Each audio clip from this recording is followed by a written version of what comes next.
Here we go. Another episode of Cantina Chronicles. Thanks for joining us today. We're trapped inside the stormwall, but we've got our host back. Our good friend and host Ben is returned to the podcast, so maybe we can defy the storm together. To escape. If we work hard with now that you have your moral center back, you rapscallions. Yes, we can finally soldier ahead and cover some Star Wars. No, guys, I loved listening to the pod last week. That was really fun.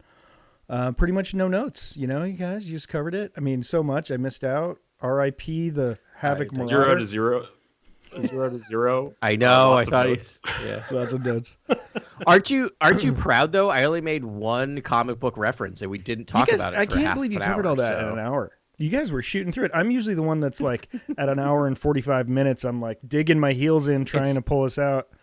And I think not the problem, but I think the feature, not a bug, is that when you have three people, Grant and I were talking about this afterwards. It's like someone says something and then both people react, and other people react to what the other people said. It's like so exponential, builds, right? In a good way. In a good way. We share. We give our input on each person's thoughts, and so that just takes 10 minutes each for each person's sort of input. It was a shorter pod, but we missed you, man. It was not the same. No, seriously. No, it was you guys. It was great. I loved how you went hard on having the big three in Mando and Grogu. That was pretty cool. We could have stayed there talking about Mando and Grogu for another hour. I was like, this is what you're talking about? We need to get off this because it was basically just like theory crafting about Mando and Grogu for 20 minutes. Yeah. I think I'm really excited about learning the nature of Morgan Elsbeth's relationship with the Empire.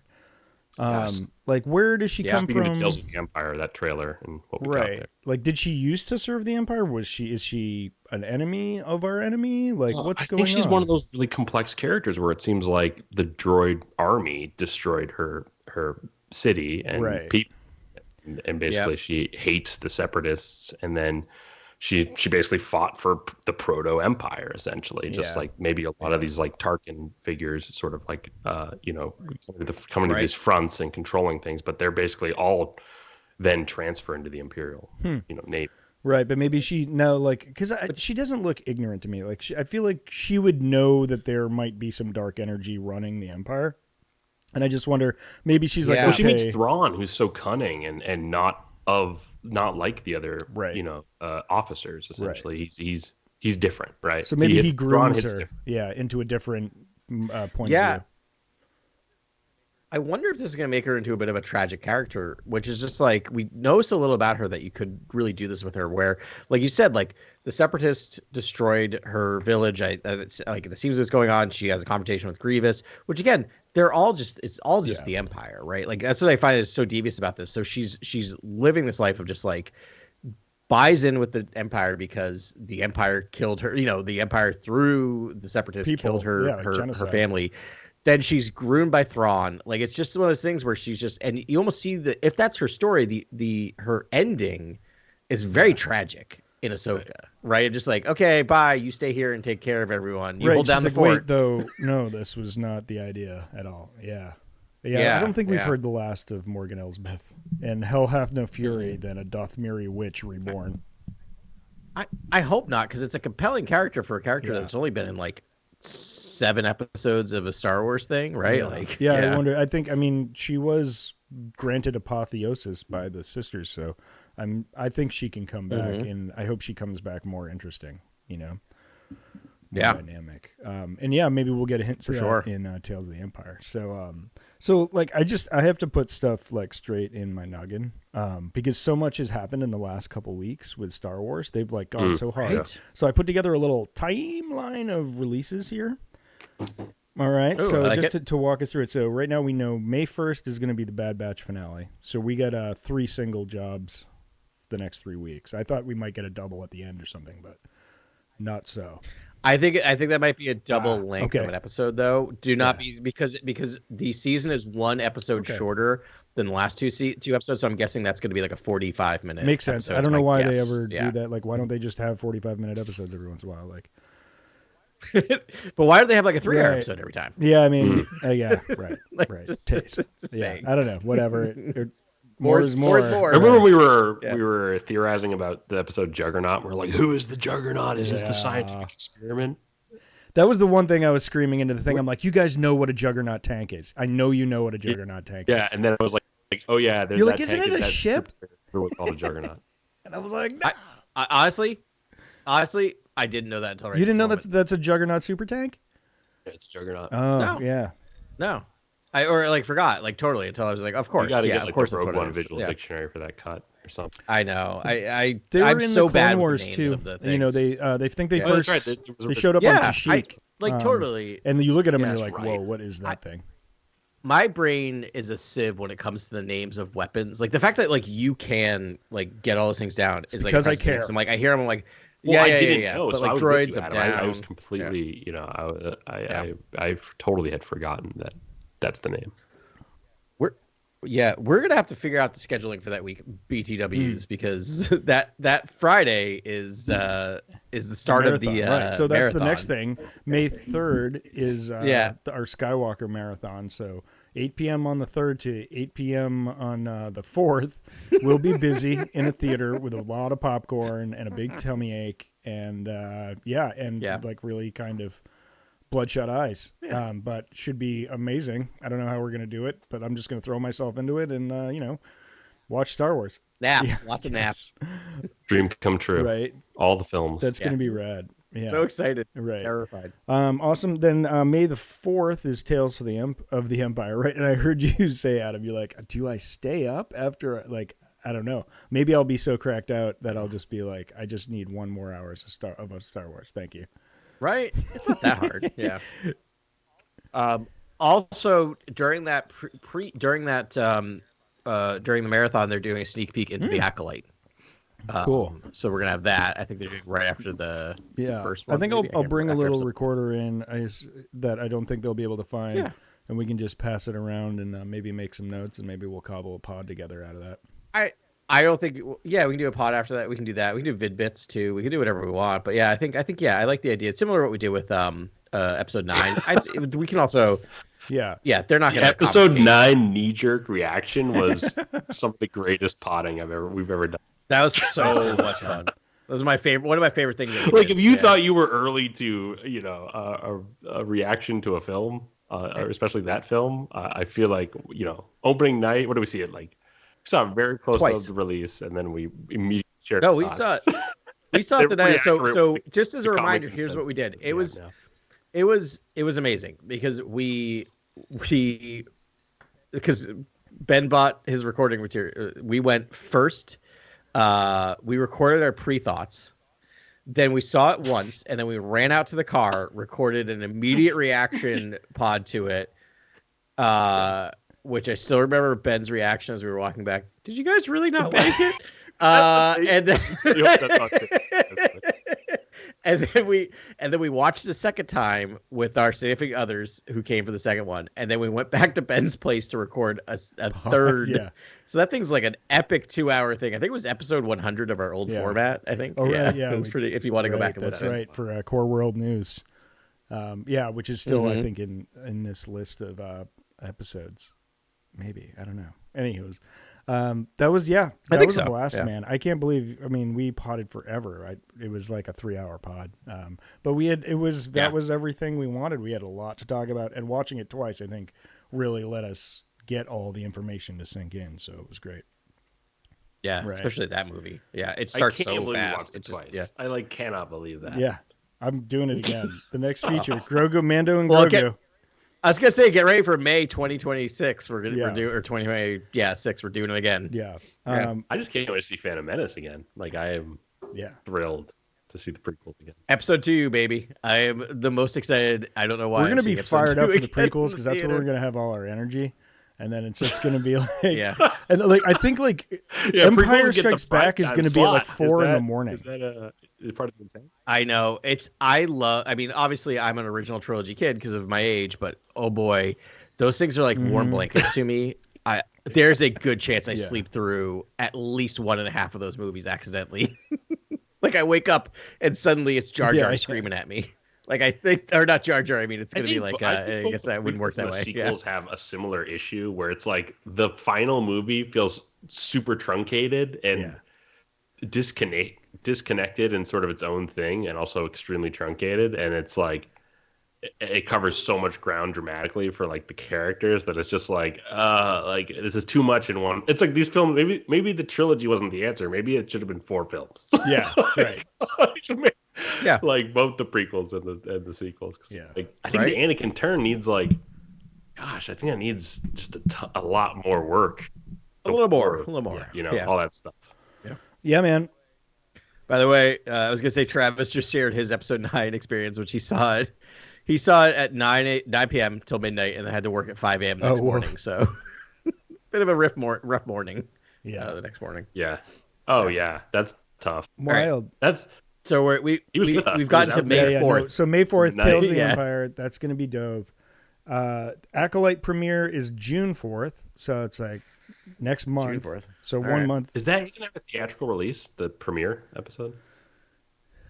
They haven't announced, but I would be surprised. They've been flirting with stuff like that. I feel like it would be like stealing money. Like, I mean. Carrie-Anne Moss must be on the big screen.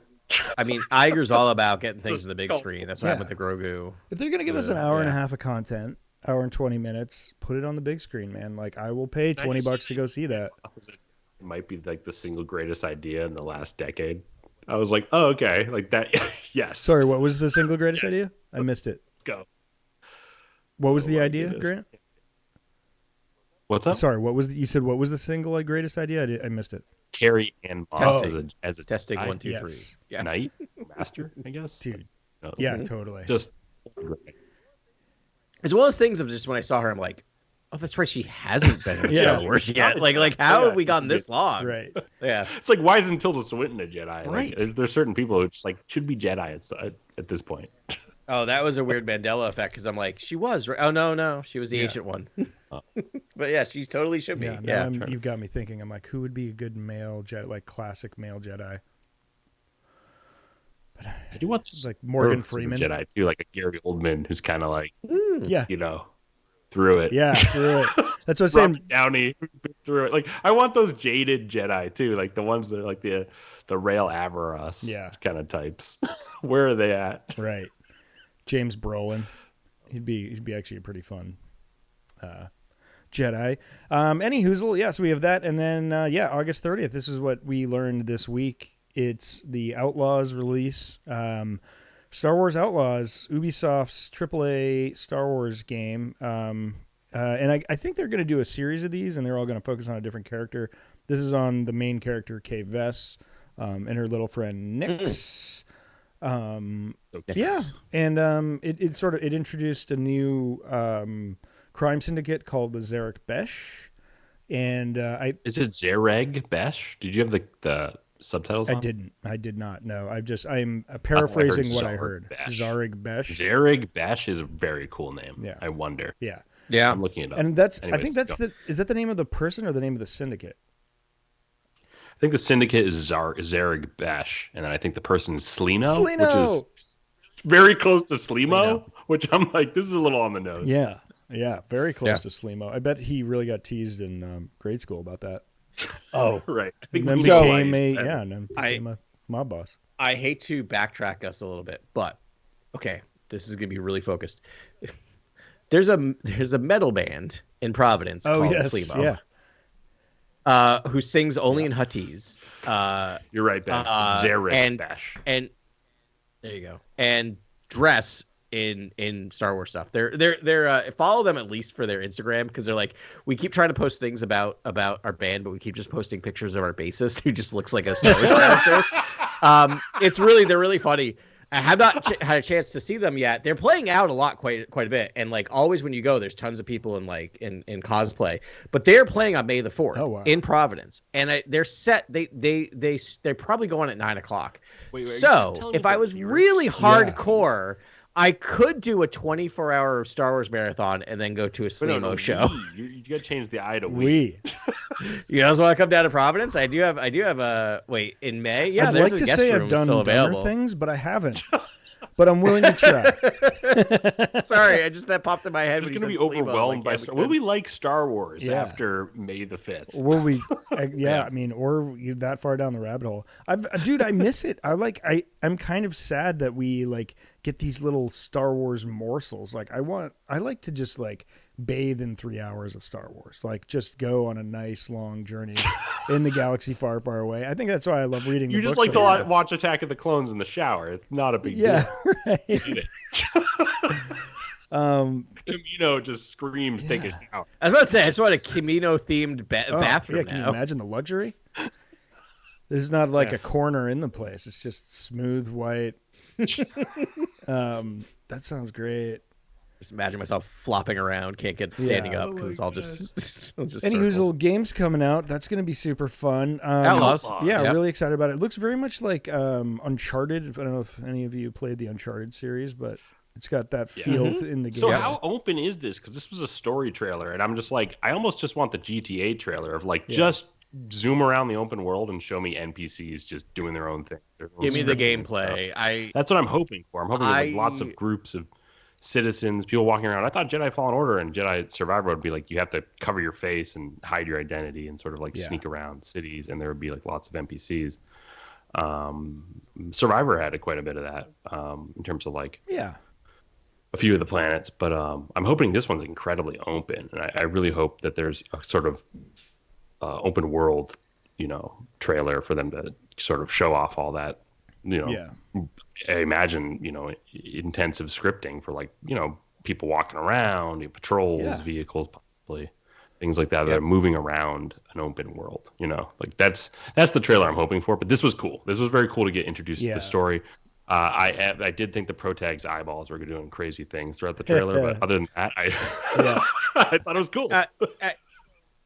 So I watched it before coming on the show because somehow I hadn't watched it before this episode, and I put it on the big screen with my wife before it came up.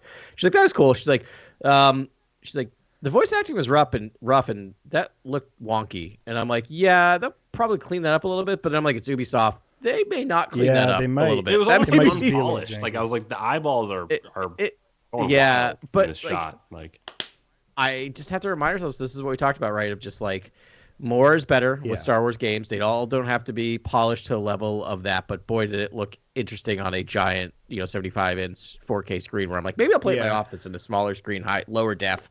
Might be better. Also, it was so you're looking at probably a 480 format, some at the max. It's 1080. A beta, right? It's not. It's not. And they gave the disclaimer that was like, "This is not game footage," which is like, okay. I was just, I mean, it was in game. It looked like an engine. Some was. They said not all of it. It just looked like maybe they just didn't nail maybe some few things.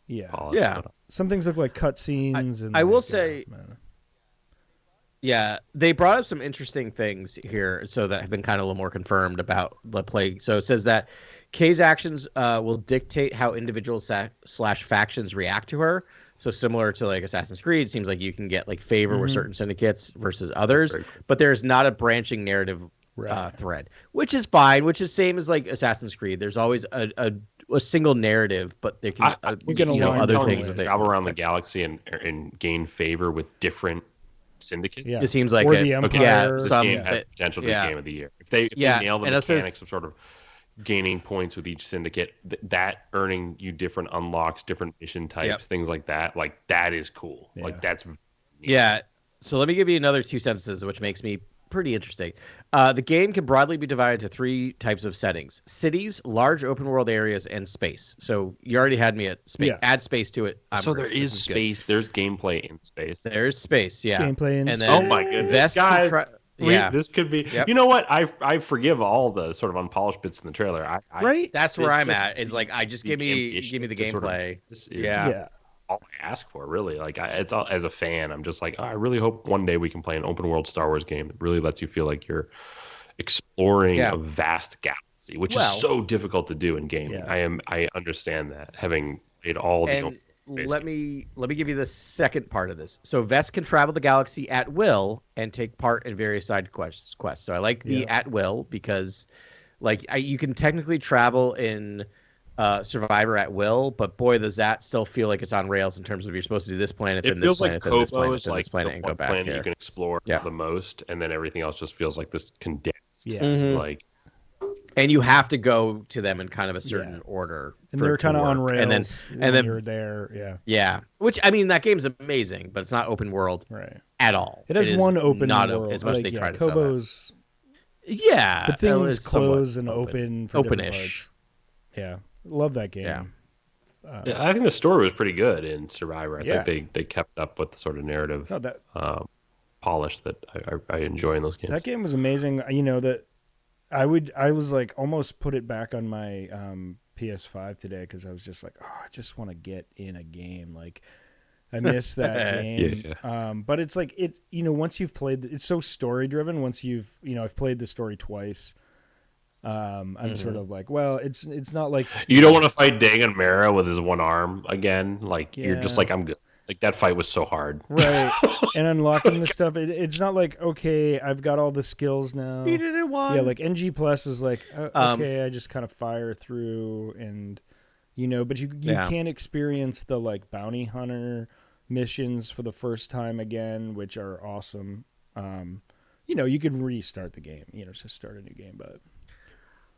I will say I love those games. My time playing through those games are amazing. I think narratively they're really strong Star Wars. I will always say that the second one has one of my favorite Jedi moments in all of Jedi lore. Pulling a blaster and killing your best friend. No, that's pretty good too. No, just the way that was able to.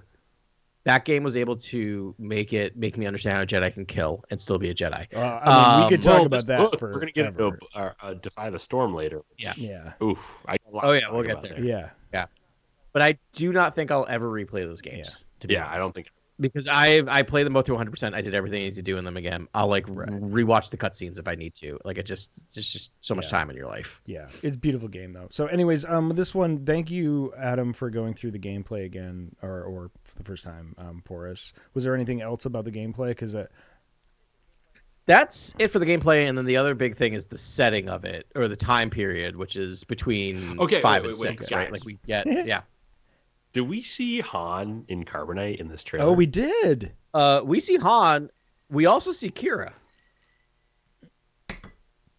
Wait, I need to. You think Kira was in the? She was in the seat there.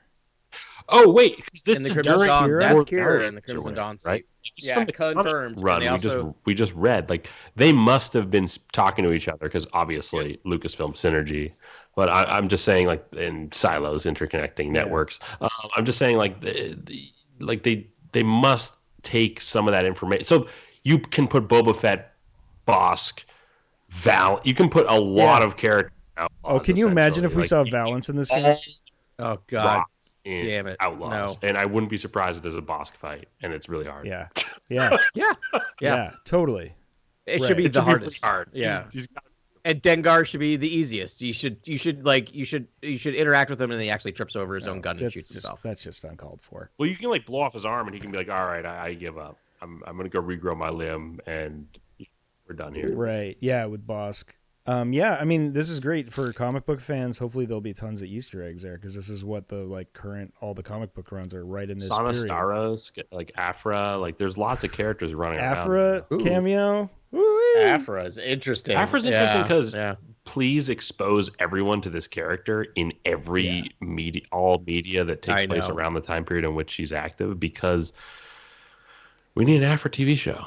Like, it's about time. It drives me nuts. I've literally have said to my wife numerous times, like, your favorite Star Wars character. You haven't even met your favorite Star Wars character yet. Like, you don't even realize this will be your favorite. It's like, can we just maybe less on the Cad Bane cameos and more on the Dr. Afro cameos? Super good take, buddy. That's like that's for the night. Yeah, I've had just about enough of him. His story, we told his story. We got it. He's a nefarious bounty hunter who's very Great. good at his job. Yeah. We got this. No, I appreciated that take you guys had the last time. I'm like, oh man, thank you. So this game, I looked at purchase options because I saw someone losing their mind because there is a $129.99 version of this game, the Ultra Pack. All right.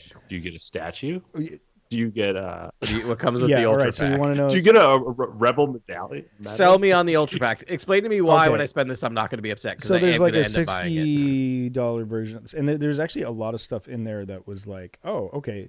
So if you pre-order, you receive the Kessel Runner bonus pack, including cosmetics for your speeder and the Trailblazer spaceship. Like, apparently that's the name of your spaceship, is the Trailblazer.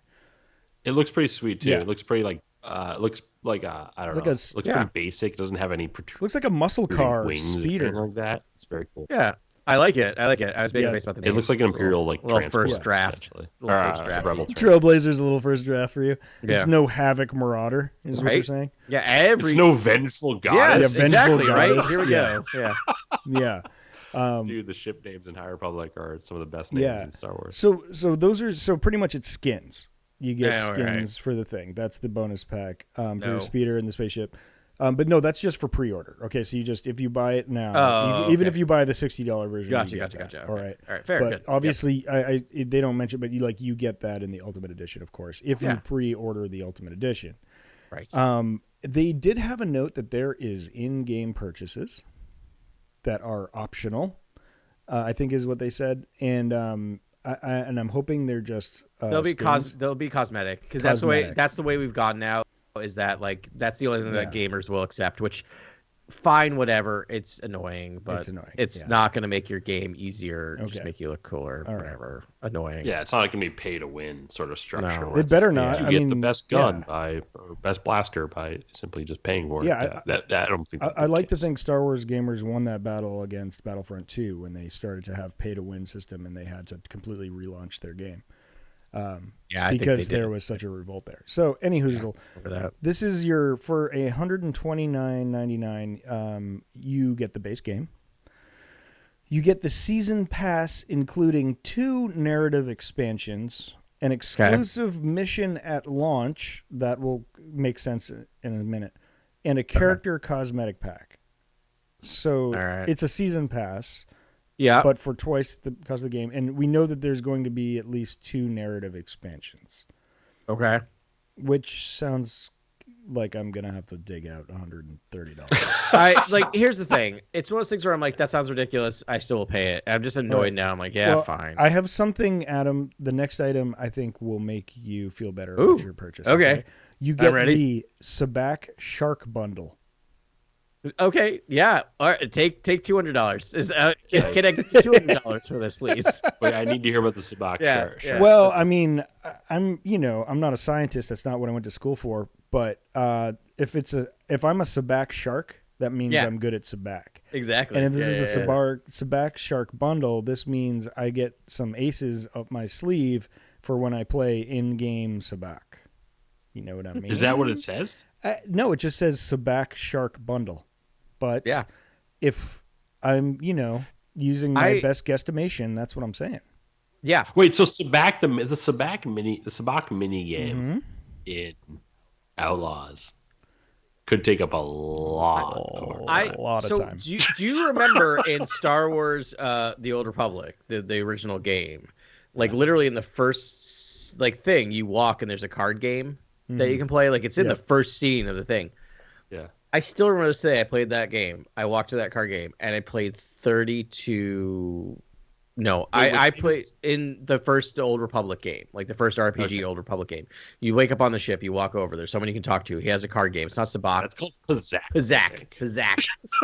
I lost.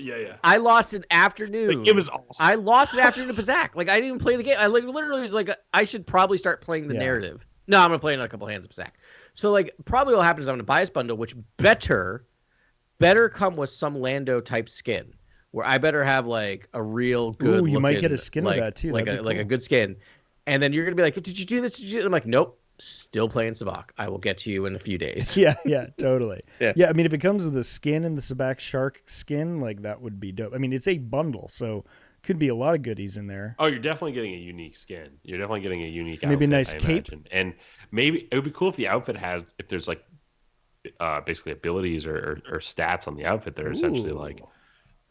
Maybe distracts other players. Maybe players like don't play their best cards, so you have a better chance against the CPUs. Essentially, your swag you know what I mean? Stats are like so you can just earn money a little quicker. Maybe the game's like no one really bests you. No one goes full Sabak on you. You know, no one gets to drop all the cards. Like they're just kind of bad at it, and you're the best. That would be awesome. All your swag is just like rattling. Nothing's players. worse than like getting a bunch of money in the open world than going to play Sabak and losing it all. It's a video game. You have limited time. Right. Like. It'd be cool if this is actually just allowed you to win more hands. Yeah. I'm thinking about Ubisoft's sort of mini game in Black Sails, where it's like it's a way for you to make extra money and then build your stats, like to just like earn money like on the side. Yeah, is it gonna be like Red Dead where you can kind of it's like seamless, like you're walking around the open world, you can kind of just sit down. I hope so. Table, and then just immediately kind of the camera pushes in, and you get these fun new shots of all the characters. Like I loved poker in Red Dead. Like it was so good. You can play poker at a lot of different saloons and I loved spots playing poker in Red Dead, and then when I lost all my money, standing up and getting all of my money back. Violently. That, Adam. Violently. I would do it violently. You're like, well, this was a good game, fellas. You really played well. Things is, I played that game White Hat, and then I was trying to like complete it, so I had to go Black Hat, and like going like I want to get Black Hat as fast as possible is real fun in that game. Just like I am doing everything. Oh yeah, that's like you can do that right away. Yeah. What was I gonna say? I'm guessing I'm guessing combat's likely restricted in these areas though. I'm hoping Ubisoft can take notes from Rockstar and like really allow the player to do anything anywhere. Yeah. And sort of have those free floating NPCs all over the place that like or kind of feel like they have their different motivations, even though it's just like 3 different, scripted walk styles, right. like, or whatever, it's just like you could it just seems to almost feel like a living, breathing world. But I imagine the like combat restricted sort of cantina atmosphere and sit down and play and change the music on the jukebox, talk to the bartender. Those interactions we expect. Yeah, totally. It's so true. And like one of my favorite things in Jedi Survivor, which I think we talked about, was like the bar, like going back to the bar and like talking up with the regulars, completing all that, and also like listening to the like collecting music and listening to the music by the band, right? Like it was super fun doing. But if you can do that in a bunch of different spots, and you can find all these new Sabak tables all over the galaxy, where it's like you walk into a dusty cantina and just like in the corner some people are playing Sabak, and you're like, oh sweet, this is way different than the Sabak, table on Dayu or whatever at the Two Blasters Cantina or something. Nice. Yeah. That should be great. So wait, there's more. There's more. Okay. There's more. You get the Rogue Infiltrator bundle. So maybe this is a different mechanic that helps you more in game. I don't know. Maybe it's just a bunch of skins. I don't know. Maybe they're both just skins. I don't know. But it's the. Does that give you like an officer's medallion or like? Imperial chain codes, like maybe spare chain. Maybe. I mean, then you're getting into dangerous territory because of its like skill building. Yeah, anything that allows you to progress in the story or just be stronger at a lower level than everyone else is pretty pretty. It wasn't clear to me if there was going to be an open world concept to this with like other players. I don't know. I don't think so. I don't think so, because I think they would have already been advertising that. I feel like it might be those things they add on. Yeah. Yeah. Okay, and then a digital art book, like literal minutes of fun. If they made these... Has anyone ever looked at a digital art book? I think I've looked at a couple. A digital art book? Yeah. This is kind of common in like these things. It just is there to fluff out the stuff. It's just there in my Star Wars folder on my Apple Vision Pro, and I'll just tap into it, check it out, and then it's over. I mean, if they made it so that like you could use the digital art as like backgrounds, like wallpapers for like your thing, then I would be like, okay, I'm in. That would be cool. Like, give me some dope Star Wars landscapes. I would be stoked on this, but as it stands, I'm like, meh. Okay, and then the last one. There's one last thing here, and this is fairly unprecedented. And it has 2 asterisks after it, and I didn't read what the asterisks were. Up to 3 days of early access to the game. Yeah. That's they're normal. starting to do that. That's new. That's a new thing. That's pretty standard. Yeah. So you can get in early on. So we'll all be purchasing that. How can I not? How unbearable would it be if it's like people are already knee deep in the game and you're like, when is it? I guess 2 more days. Yeah, no, that's not happening. Okay.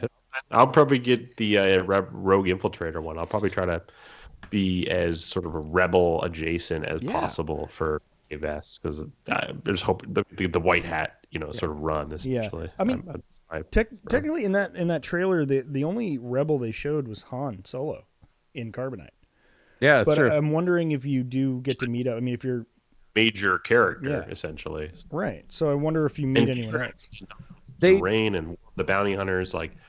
I am like, are they going to tap into all that stuff? I'm so interested to see what happens there. So I do know that it's Kira, because there was some stuff going around online, and they asked Emilia Clarke, and she says, "No, I'm not voicing Kira." So that kind of came out that it's definitely Kira. Okay. But she's not voicing Well, that's Kira. the next best way to do the character if she's maybe just engaged in other projects and other work. It's just like make a really awesome sort of in-game version of her latent, role as the leader of Crimson Dawn, and sort of like what that is. It also could be like one of those things where it's just like, I don't know how much she's actually in it. That might be, we might have seen the totality of Kira, right? Of just this like pan across whatever, and there's actually was voicing. that near the Han and Carbonite moment? No, it was when they were meeting with all the syndicates, and they mentioned the Pike Syndicate and the What's Crimson more Dawn. poetic than like Kira somehow interacting with the Frozen Han and being like the sort of inversion of their upbringing and the trauma that happened there. Like, it's like, now you're stuck and I'm free. Yeah. Like, has that happened? To me, I'm like, we're just dancing around. Maybe that is like what we're trying to get to. That could be kind of cool, because we never saw, like, Kira knew that Han was frozen in Carbonite and she was instrumental in freeing him. But like we don't see that moment in War of the Bounty Hunters in the comic. No, we don't get that. Yeah, but we could get it in this game. It's like Shakespeare. It would be kind of fun to get it in this game. We could have that moment where they meet at Jabba's, and to me that would be so pretty. As such a beautiful moment. She like looks, and like you get that like shot of recognition in her face, and then she's like, "All right, now the wheels are turning again." And we know. What do you think the shot of recognition would look like in this game? Sorry. Oh, come on. We're just, Can you tell she's looking at the Carbonite, or does it look like she's looking at like two separate things? I always liked Kira, but she seems like she's always seeing someone on the side. That was a wandering eye joke. Okay, I like it. I got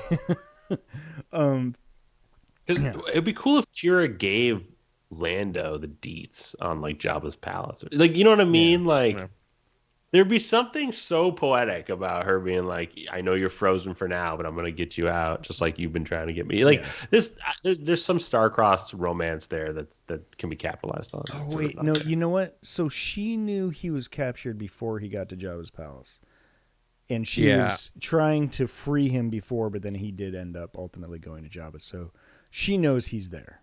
I'm sorry, right? But just like it, to me, it would be cool if. I don't know. She had that. Like Lando finds out from her. Like, how do we know? How do we know that Lando knows that he went there? Like, I forget if that's explicitly. I might be. Just cover a lot of that stuff. I don't want to say it didn't, because they did everything you could do with those characters, like too much almost. Like I would argue that those characters, like our main three and the entire ensemble of Rebels kind of do a lot essentially. Like. in those stories. By the way, Ben, you should contact PlayStation or Ubisoft and see if you can get a finder's fee because you just sold yourself a copy of the Ultimate Edition. Yeah, just sold 2. Yeah. But I mean literally. While we were talking, I just hit break for an ad right now. Let's break right now for an ad. We'll just play the trailer. Yeah, but just one of us playing the trailer. Yeah. So, anyways, that's what we got, man. And then, I mean, if we're looking down the pipeline, Skeleton Crew still on their wiki page says 2024. So what is going on with Skeleton Crew? How long has this project been in post at this point? I don't know. Yeah, I thought it finished up before Acolyte finished up, which is odd to me that it's taken so long. Yeah. I'm hoping we get an announcement at, on May the 4th. We get, that's the thing. They do one more. Like, they've been rolling these out, like, every week. There's, like, a new thing. They're like, oh, and this is going to happen, and this is going to happen, this is going to happen. And, maybe they'll wait until May the 4th now because they have so much on our radar. And then you ever feel like Kathy just side-eyes Favreau and sometimes, and she's just like, you can't have everything. This is too much. We have to have other things. No, all right. Because I'm just like, Andor comes out, it's a masterpiece, and like you're gonna release the floodgates on like a bunch more shows right now, and it's like Leslie Headland is incredible, and I believe wholeheartedly in the Acolyte. As Skeleton Crew, I've loved Mando, but I think we can all agree that like sort of the Mando sort of regurgitates plot sometimes and feels a little like serialized sci-fi. But he just, and it's not deep storytelling. No, I didn't say it. You said no, it. But it's good. But it's hitting the hero of it's hitting Star Wars. Yeah, it's the bedrock which like allows us to have. That's Andor. the perfect way to say it. Yep. We need it. It's very important, and I'm glad we have it. Frankly, I mean, me too. We've been asking for this before it came out. We were just like, give us the like. It's Kurosawa samurai of the style of Star Wars that we all fell in love with. It walks so others can run. And and what I'll say is that like part of me wonders if like but we've achieved Andor, like we've like split the atom essentially. Yeah. It's very true. We did it. Dude, I got no complaints about Mandalorian. It is what it is, but like I want I want the quiet, on the range like gunslinger doing his job. And like on my rewatch, like really seasons 1 and 2 really had that Kurosawa vibe, that like dusty like wandering swordsman vibe week to week. And season 3 it got a little really season 3 got a little like very much in the narrative and telling the story. And, like, it's very narrative focused. It added like it felt different. Honestly, it just added an S to the name of the series. That's all it did, was the Mandalorians, and which is like it's a different story and it's good, but it's very different vibes. Yeah. But you also got to think where the audience is, right? Like they're about to release the Acolyte. When do you drop a Goonies? You don't drop it near a more serious project like the Acolyte. You put it somewhere else. Oh, I thought you do, because you go from a dark thing to like a happy fun thing. Right. Well, it's the recovery from a dark thing. So there's a couple things to consider. One, they're moving more towards Iger's pushing more towards movies again, so we're going to see less shows, not no shows, but less shows. That's true. Then we have the impact of the strike, which is going to impact the release dates of things. Yeah. So now they have to put stuff on a slow drip. So the way I'm thinking about it is they had an option of like, what are we releasing in the summer, and what are we releasing at the end of the year, knowing that the summer is kind of the big ticket item time, and so that makes me really, really hopeful for the Acolyte, that they are so believing in the impact of that they decide to jump production order basically and push back. And that's not to say anything bad about Skeleton Crew, but just that I think all the internal buzz seems to be really high on the Acolyte. So I'm very excited by that. And so, we do have Andor season 2 that was scheduled for August 2024, but has been announced to be pushed to 2025. It's going to be summer 25. That's going to be June. That's going to be the June 4th, 2025 show is my guess. Yeah.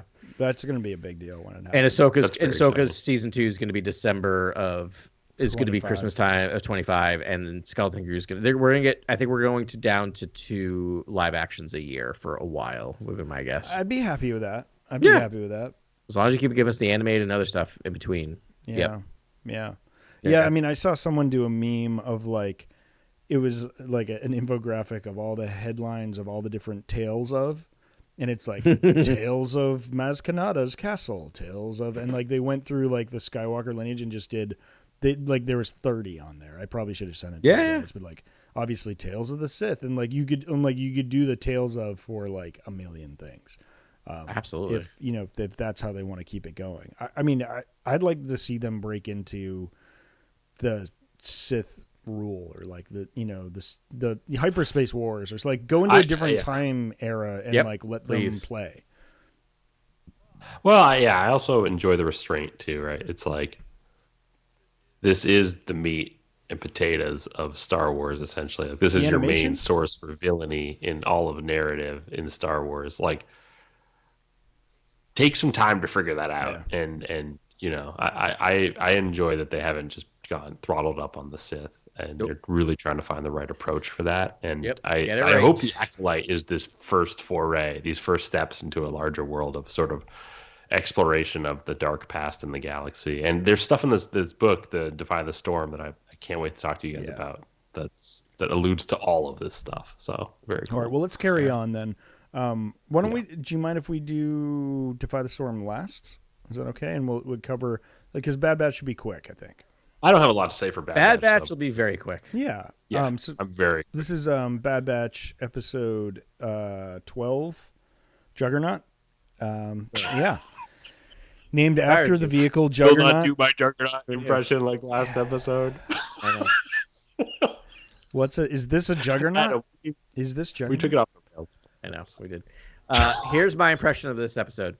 Doot, doot, doot, doot, doot, doot, doot, doot, doot. Oh, episode over. Sorry, I get real harsh. Boy, do I hate when they do this in TV, where it's just like, oh, we got 4 episodes left. Let's burn an episode because we got 4 left. Sorry. Can I just say one thing real quick? Yes. Like, someone be positive, please. Doing this, we do this every time we review an episode, but I have to jump in and discuss the ending of the episode, because I feel like for me it would have been more if like Hemlock like just shut the door and like almost left and shut the door and wasn't there, but he's trying to build this trust with Omega. Like at the end, then it kind of feels like a redundant that we're back in this room with the kids again, and I was just like, yep.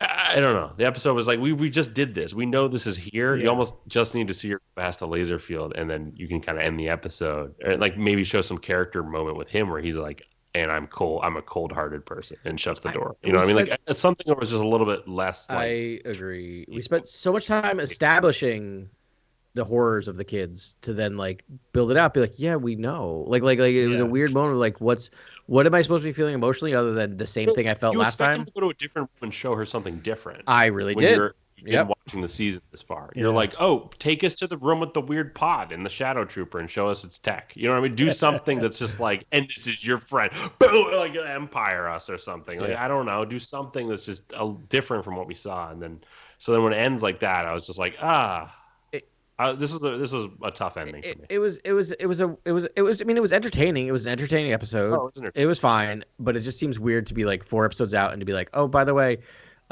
we could have got okay. It also makes me angry. Remember all that stuff you just saw? You should have. They should have spaced. They need to space Crosshair. I am now done with Crosshair after all this. I was so yourself. No, done. Space them. Because here's the thing, like narratively, this is one of the things that drives me nuts sometimes. It's just like, oh, so we spent the last 12 episodes not getting to Tantus because you just didn't want to talk about Tantus? Great. Extremely tough when your friend constantly mentions, I was still part of the Empire then. And it's just like, bro, you really need to go through some therapy and sort of, understand that you can't have that just built into your persona. Yeah. That is sort of your excuse for certain actions that you take. Well, he's on this journey. Cannot do. We're on this journey with poor Crosshair. He has severe PTSD. I was part of the interesting Empire. Call making fun of him for that, Adam, but okay. And then, he's got to work through some stuff and he's having trouble. It's like, remember when I called you like 17 times, you didn't return my call? He was like, I was part of the Empire. Yeah.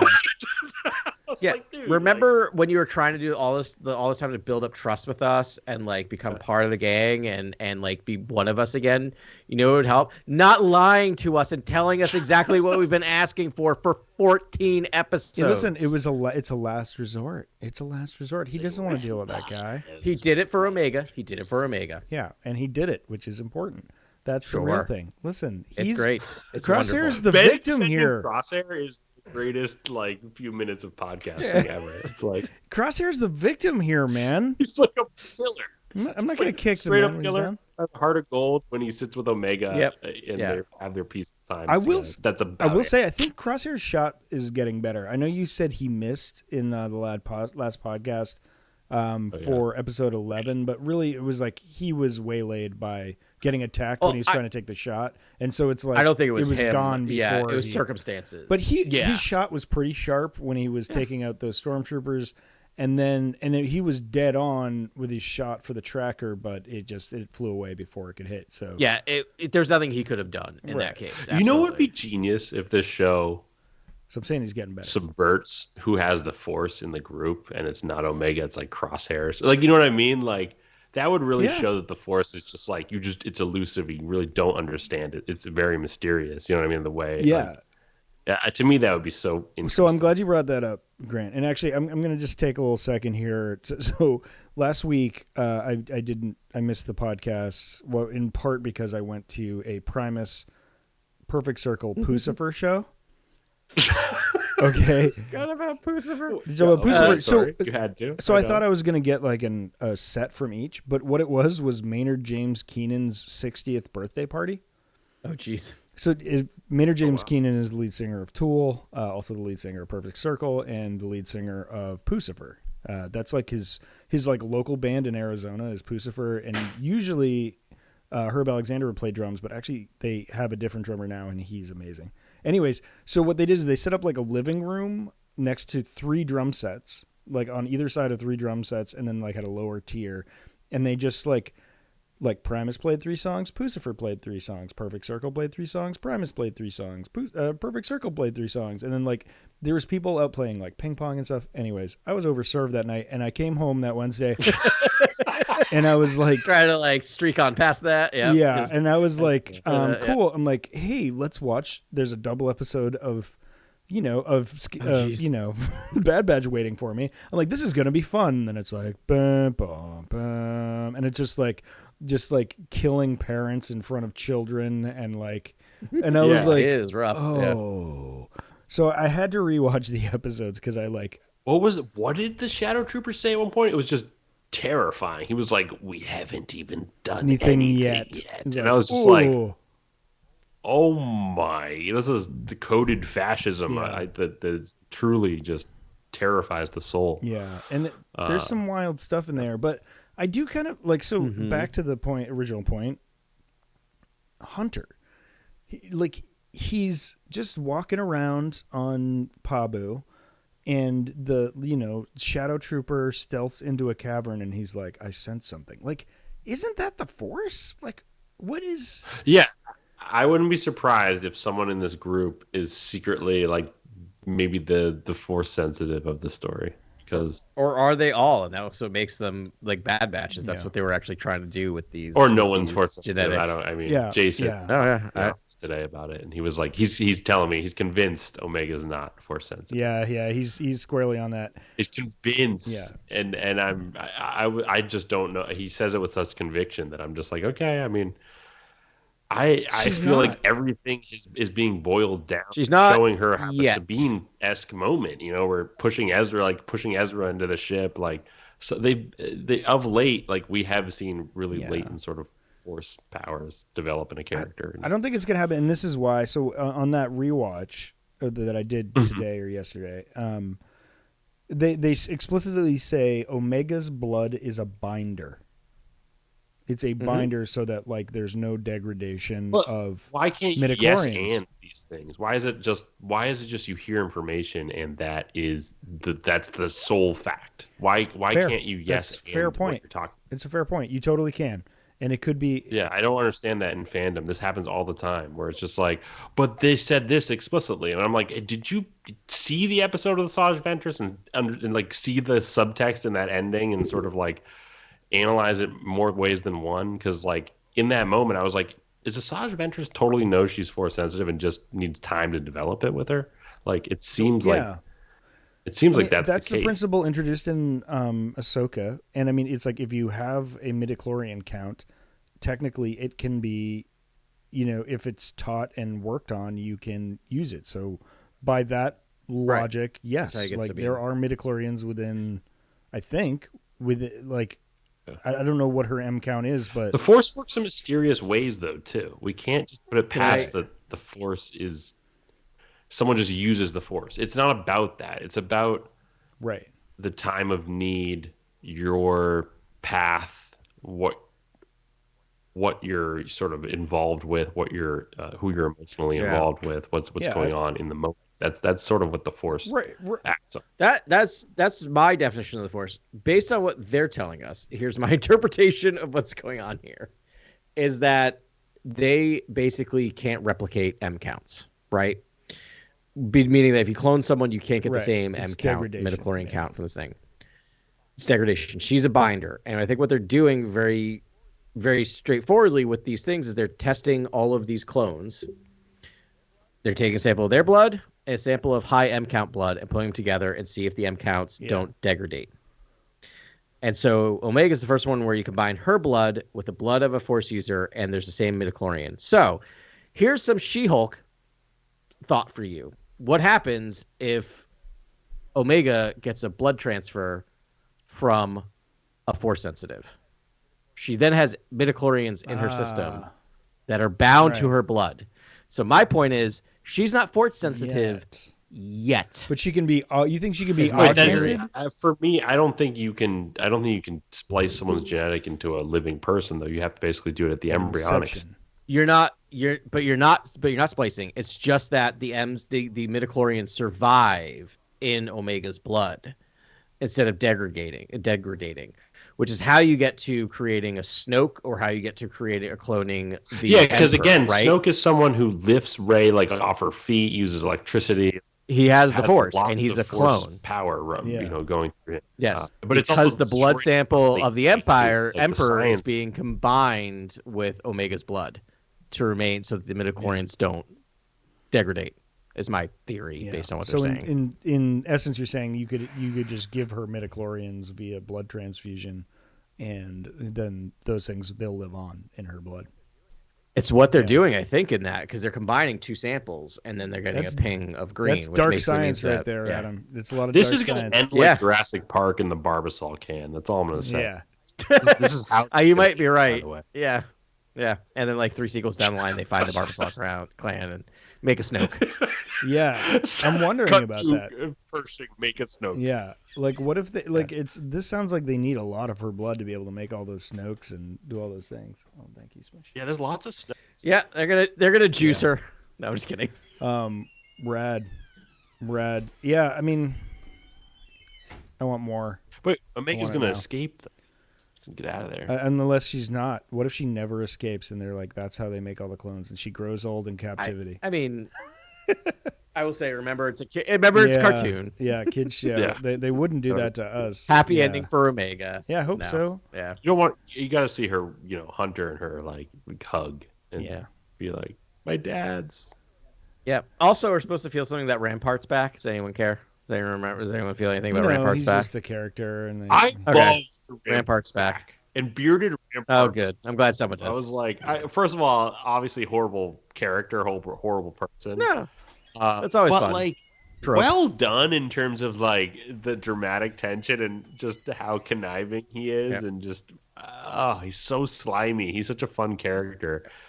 Hemlock to me lost points because Rampart was so good in this episode. I was like, Hemlock who? Yeah, right. Yeah, he's so slimy. I mean, I know this did seem like a detour, but it was like they needed to go, like they're at like all hope is lost point right now, and they needed like to get a dub and get another inch closer to Tantus, and they're really playing up how hidden it is, and it's like that was what this served. But you got to infiltrate a prison. That's always fun. Juggernaut chase. That was good times. Running out the room. That was very Wile E. Coyote. The whole cliffside. But were you not? But awesome. So cool. Just the blocking of all of that was very cool. The action blocking. Yeah. Seeing the turrets actually firing on the top of the Juggernaut. Yes. I was like, you never really see Juggernauts in action, essentially. Yeah. Except for the Battle of Kashyyyk. But I really thought this was the good side missile bays. Oh, those are so cool. It felt just like Clone Wars. It was when they're firing out, you're like, oh yeah, they do fire a bunch of a barrage of missiles. Yeah. That was really fun. It's a great episode. I again, that's what I wanted when I got back from that show. We're at a level of animation here with Bad Batch that is just sumptuous. Sumptuous is the word.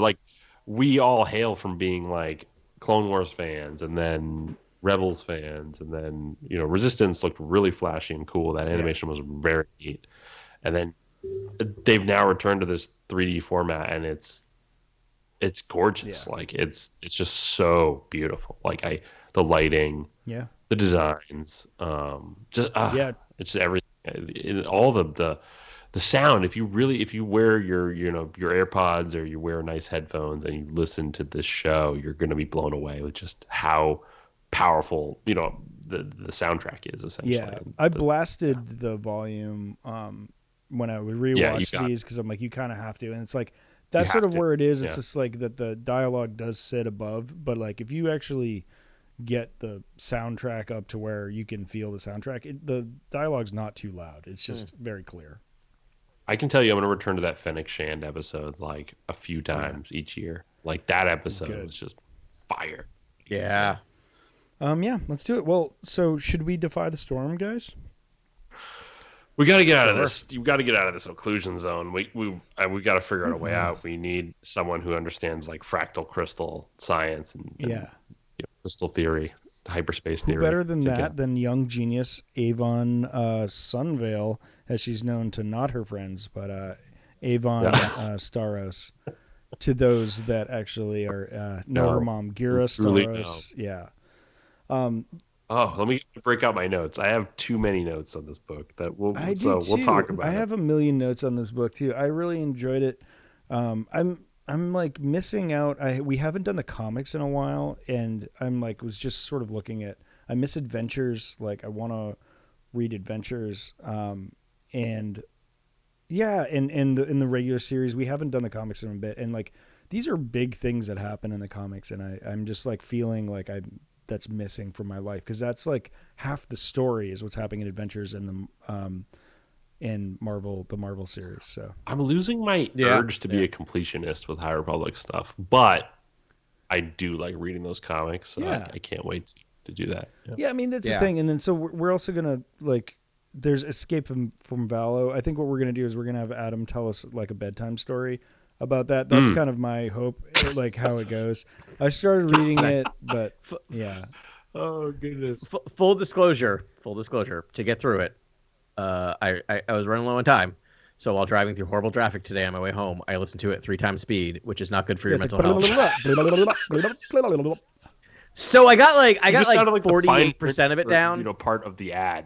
It's just I was I'm following. Stop tailgating me. I'm following. I got it. I feel slightly off kilter, but it was but the loader roots. Oh, you got the loader roots. The reloader roots. The loader roots are using hot mating rituals. Hot mating rituals. It's oh my goodness. Overload.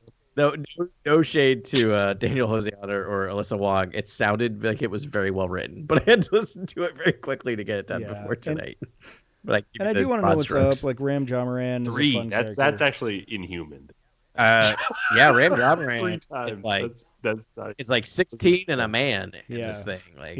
Pretends to be a Sith. Ben, what are your thoughts? Yeah. Anyways, let's start with Defy the Storm, because there's a lot of meat on this bone. This is ladies' night again. We got essentially they break up into 3 teams, but you've got Sylvester Yarrow and her girlfriend Jordana Sparkburn. Yeah. So they and one of my favorite characters. Right, and they're piloting the Vengeful Goddess, The vengeful goddess. Yeah. We need the ship encyclopedia for the High Republic soon. Right. Hopefully that's something that's going to come out. Yeah, and because the designs are fantastic. There's so many cool ships in this too, like the Brightbird and there's so many cool ideas. And that was I guess gifted to them, and I forget which story I saw this in because I know I saw this by Zylan Graf. I think it was like in one of the novels. He bequeathed that to them. Yeah. And I'm kind of partial to Zylan Graf. I think that's a fun character. So Zylan Graf chapters were my favorite. Yeah, they're like, for me, those were the best reads. Yeah. I was like, oh, this guy is, he's like Oppenheimer, but swaggy. Swagenheimer? Oh, let's go. Let's go. Like, he's just everything that Oppenheimer is, but just like with swag and style and like. Is that our title? Zylan Graf is Swagenheimer? Yeah. Episode title achieved. Yeah. There you go. Because like, dude, I loved it. And I just, because it's like, it's always like, oh, we're so serious and this has got to be done and our emotions and our feelings. And he is just like this foppish dandy that just like is like only so privileged, but his life is so dangerous. And he just sort of sachets through his life and like all these things. And it reads beautifully. It's such a great tonal shift. It's so funny. And like just so swaggy. He's just like so swaggy and like does his thing and Oh my, exactly. Yeah. Like so I looked at that today. Adam just showed in the character encyclopedia what Zylan Graf looks like, and very beautiful Hispanic man or something. Yeah. Well, that was awesome. And just like done up and just very foppish. Yeah, so we get he and his husband. Those are like really the only two male characters in it. Diva Lompop, A+ character. Oh my goodness! And this is. Can we talk about this? She's 1,000 years old. I love by the. Yeah. So she alludes to that, and she alludes. So we talked about the Sith earlier, and she does talk about being like older. Or my people are older than you, and we've seen a great many things far worse. Yeah. Than what's going on now. Yes. Which is like, I mean, even I guess Palpatine's takeover of the galaxy is far worse than the Nihil as well. But it's just like it seems like she's basically prodding around at like the sort of the canonical past of Great Wars of the Jedi and the Sith, but also that she's seen the Jedi do things that would make Vernestra Rwoh, someone like Vernestra Rwoh, renounce her vows. Yes. Yeah. Yeah. Big time. Tantalizing stuff, guys. Yeah, I know. Yeah. Tell me more, please. The institution. Turns out there's some cracks under there. The foundation. There's literal cracks in the foundation because they're built on a Sith. Yeah. Skeletons in the closet. Some bodies. Yeah. Bodies. And I just also love that by the end of this book, we've completely normalized the fact that she eats people. Yeah. That's one of my favorite things. It's like, we just accept people it. Throughout the book. Like, you just like smell like that. Like she sees people like prey, essentially. She's such a cool character. Yeah. But it's a great character who's shown up in the comics throughout, and even up now into current era comics. I can't remember what comic we saw her in, but there was a. I think her first appearance was current in ones. Bounty Hunters. Was it War of the Bounty Hunters? Yeah, War of the Bounty Hunters. I want to give credit to Sewell, but it might not because I know she was definitely in Bounty Hunters a lot. Like that was kind of her thing. I remember she just sprang up in the middle of Bounty Hunters, and it was like, oh, that character's cool. And then like War of the Bounty Hunters, I think that's where she came in. So wait, it's not good. Ethan Sachs. What was cool about her is she was actually in both eras. It would be Sachs if it was like she tied the comics together in a cool way. Where I think she's like High Republic main run or something, and then. Or what did Justina Ireland write in the comic? Or maybe it was like a stand. It was a one-off in the comics or something. But I want to say there was a High Republic comic and a War of the Bounty Hunters comic where it connected her through the decade. Yeah, that could be. I can't remember. Right. I can't place her in High Republic. But what's cool about this book though is we get the first canonical sort of. Use of the Shawnee language, the Shawnee language, basically, there we go. which is it's now a new language in Star Wars, which I love when Star Wars sort of like has these mainstay languages like Huttese and Shriwook and like things that were like I love when they develop it just enough that it's a mainstay thing, and it's cool that this is hopefully new. We get more of this. Maybe it gets developed elsewhere in the storytelling. I thought that was very cool. That was very cool. Grant, I want to give you a lot of credit here. So Diva Lompop first appearance was in the Jabba the Hutt War of the Bounty Hunter standalone. They had those standalone episodes, and she was in all of the standalones that connected them. Yeah. But introduced and written by Oh. Justina Ireland, Jabba the Hutt. So well done, Grant. Like okay. Justina Well, it's her Ireland character, introduced that right? Oh, wow. character. Cool. Yeah. That's cool. Yeah, I mean, she's epic character. Commands all your attention whenever she's there because she's going to do some crazy things. And I love that they made her a Nihil, where it's just like she's like, yeah, I'm just trying to survive here. You're like, she looks like a Nihil. Yeah, like she's a nothing's warrior, back so it's like that's like okay. She's like, I can survive. It's so true.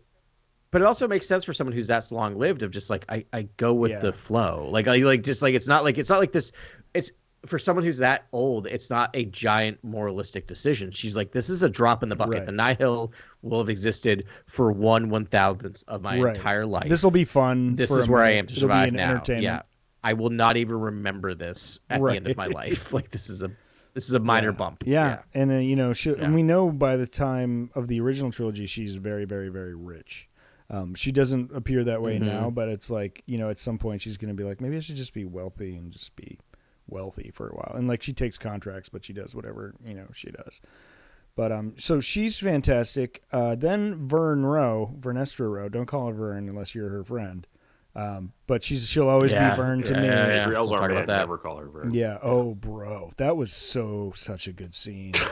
That is my favorite scene in the entire book. Elzar Man, a book full of finally great gets scenes. called out. Like, we needed this. This is actually the sort of developments I thought would happen quite often in these books, but they just it happens sparingly, but very dramatic when it goes down. When there's sort of real housewives of the Jedi Temple happening. I was just like, this is what I'm here for. It's like this Vern is why wanted I'm reading smoke. She was like, I want to hear it from you, Elzar. Yeah, but I think this is like a turning point for the series below in the terms council of that character. Whatever you call this. I don't know what you'd call this show, but it just so good. Vern's elite, and we knew it from her like very early beginnings, and she, so we're going backwards again, but she does like a sort of mission summarization to the council at the end, and like and at the very end she confronts Elzar Man, but like in that council meeting she speaks true, she speaks from the heart, she's authentic, she's like I left the order for a minute because I needed it, like frankly this was too much to bear and I needed to get my feet under me, and I did it, and so that I could be the best Jedi that I could be, and I came back and did it, and like Yoda was like, that's what's up. Fist bump. I mean, I got you, girl. And then she's like, all right, I'm out. And I'm going to go confront Elzar Man. I mean, she's the youngest. She's like one of the youngest knights of all time, right? Like that's one of her traits. And I feel like now she's going to be the youngest master of all time. Like after that thing of like bestow her the title of master, right? Like she is. What happened? And what's the master ceremony? Like what is that? I thought you became a master when you had a Padawan. Like as soon as you take a Padawan, that makes you a master. Oh, I guess that's true. It's because that's a title. Yeah. It's not like a status. It's a status. So not technically, a title, she's a master right? at 17. It's not a knighting ceremony. It isn't like a re-knighting happens or anything. Okay. Right. But here's the thing I'll say too is that like in that the other thing she comes clean about is having her whip or having her lightsaber whip, right? Yeah. Which I thought for sure this was going to end with her not having that. And now my question is, to which I already know what the answer is, but like we're seeing Vernestra Rowe in the Acolyte. Yes. Do we get to see a lightsaber whip? But I'm worried about the whip because I think no. Is it a lot? I would love it. Is it going to be crazy? Yes. You know what I mean? Yeah. Maybe they tried it. Maybe they tried it like this doesn't work. But like, I think that's going to be like one of the like really powerful moments in the Acolyte is when she like busts out the whip. Like she saves it. Well, the whole thing is what if there's a lot more thought put into it where it's like when that does happen, it's not so much that it's the device doing it. It's like the Force almost like bending laser. You know what I mean? Like to me, it'd be more interesting if it's that she kind of wills the Force to bend the laser a little bit. So I think it has to be that. I think you have to be totally in tune with your kyber crystal, like to control, like even a straight sword. So it's like you've got to be able to use the Force to like. And if you're like doing something cool like Tai Chi and like doing that. All these different movements, and then like you draw your saber when you're kind of at the full extent of your arm, and it launches the saber blade longer, and like you can yes. kind of like push the blade like by doing all the like classic sort of like movements, like That would be amazing. like there's ways to do it that would be really cool, but there's ways to do it that could be really bad, is all I'm saying. Like there's two ways to do it. There's Yeah. like a way to do it that's like it just lashes out with a light whip and it's really intense. It's almost like Darth Maul coming at you with a flurry and light whips, but it's just like, to me that's too intense. I think there should be some thought. Why shouldn't there be a Jedi that is OP? Like that's just OP with like that. You know, I think when Vern enters the battlefield, she should ruin everyone. I mean, it happens in this book. Like they were playing up to it. I was like, oh, this book felt very the Marvels to me. But like, you know, there was like a scene where at the end where it was like she could finally, you know, she'd been training for a year with her light whip to get her like all her attacks on point. And like, but she wasn't let off the chain until she was on that planet at the end with Imri Kantaros, helping them free them. And the thing about her live action version is that like, she looks sort of like I don't know. There's sort of like a menace to her. Like I don't know. It just feels like she feels like a more serious Jedi. The way I've just seen her walking around the trailers, at least, and I'm just like, she has to be the complete good character because you can't make her if she walks around with such a serious attitude, or like you don't see a lot in the trailer, but it's just like. I imagine she's the good Jedi, and I imagine maybe Jedi that you're seeing that are like seem good are maybe the bad Jedi. You know, like are the Jedi that might. And then who's to say the Jedi aren't taking out Jedi? You know what I mean, as well. Like, and Jedi can just get arrested. There's a lot. There's a lot of bandwidth you get with storytelling with Jedi, which is like they're not Sith. That they're just a Jedi who went bad and like then got exiled. Like they don't. Then Ki-Adi-Mundi's statement stands true. You know, like you have a lot of bandwidth to have Jedi v Jedi stuff. You know what I mean? Yeah. And I think Vernestra Rowe might be at the heart of that plot in that show. And I think this confronting of Elzar, man, I think she is earning these like bona fides at the Jedi that like no one basically like, or basically like she's going to be well renowned as sort of like a true Jedi, a true sort of balanced, light side character that like is the truth, much like Yoda, like the truth of the Jedi sort of character. Yeah, I think even like Obi-Wan, in certain ways. Yeah, Obi's definitely like this sort of like I would say poster child of the Jedi basically. And yeah, I feel like she could be like Rowe, Yoda, like there's specific characters that are like this. Qui-Gon is kind of representative of like the outsider Jedi, Maverick. But maybe knows more about a certain aspect of the Force than the Jedi do, which is this sort of living Force, this attunement with nature, right? And like the natural world versus like the sciences of the Force and arcane study and stuff like that. Right. Well, so that's the third, arm of the triple threat that is Vern Rowe. Like, so she's a super Jedi, like talented, has the base talent, right? Then her lightsaber technique, disrupting lightsaber technique because she's elite. But then she's also super attuned with the cosmic force. And I'm probably saying that wrong. It's not the living force; it's the other force. Yeah, the cosmic. Is it cosmic? So, you're correct. And this is in sorcery too. There's like two planes of existence. It's sort of like living, and then there's like astral plane and that sort of stuff. And I think like that's what they're like going for here.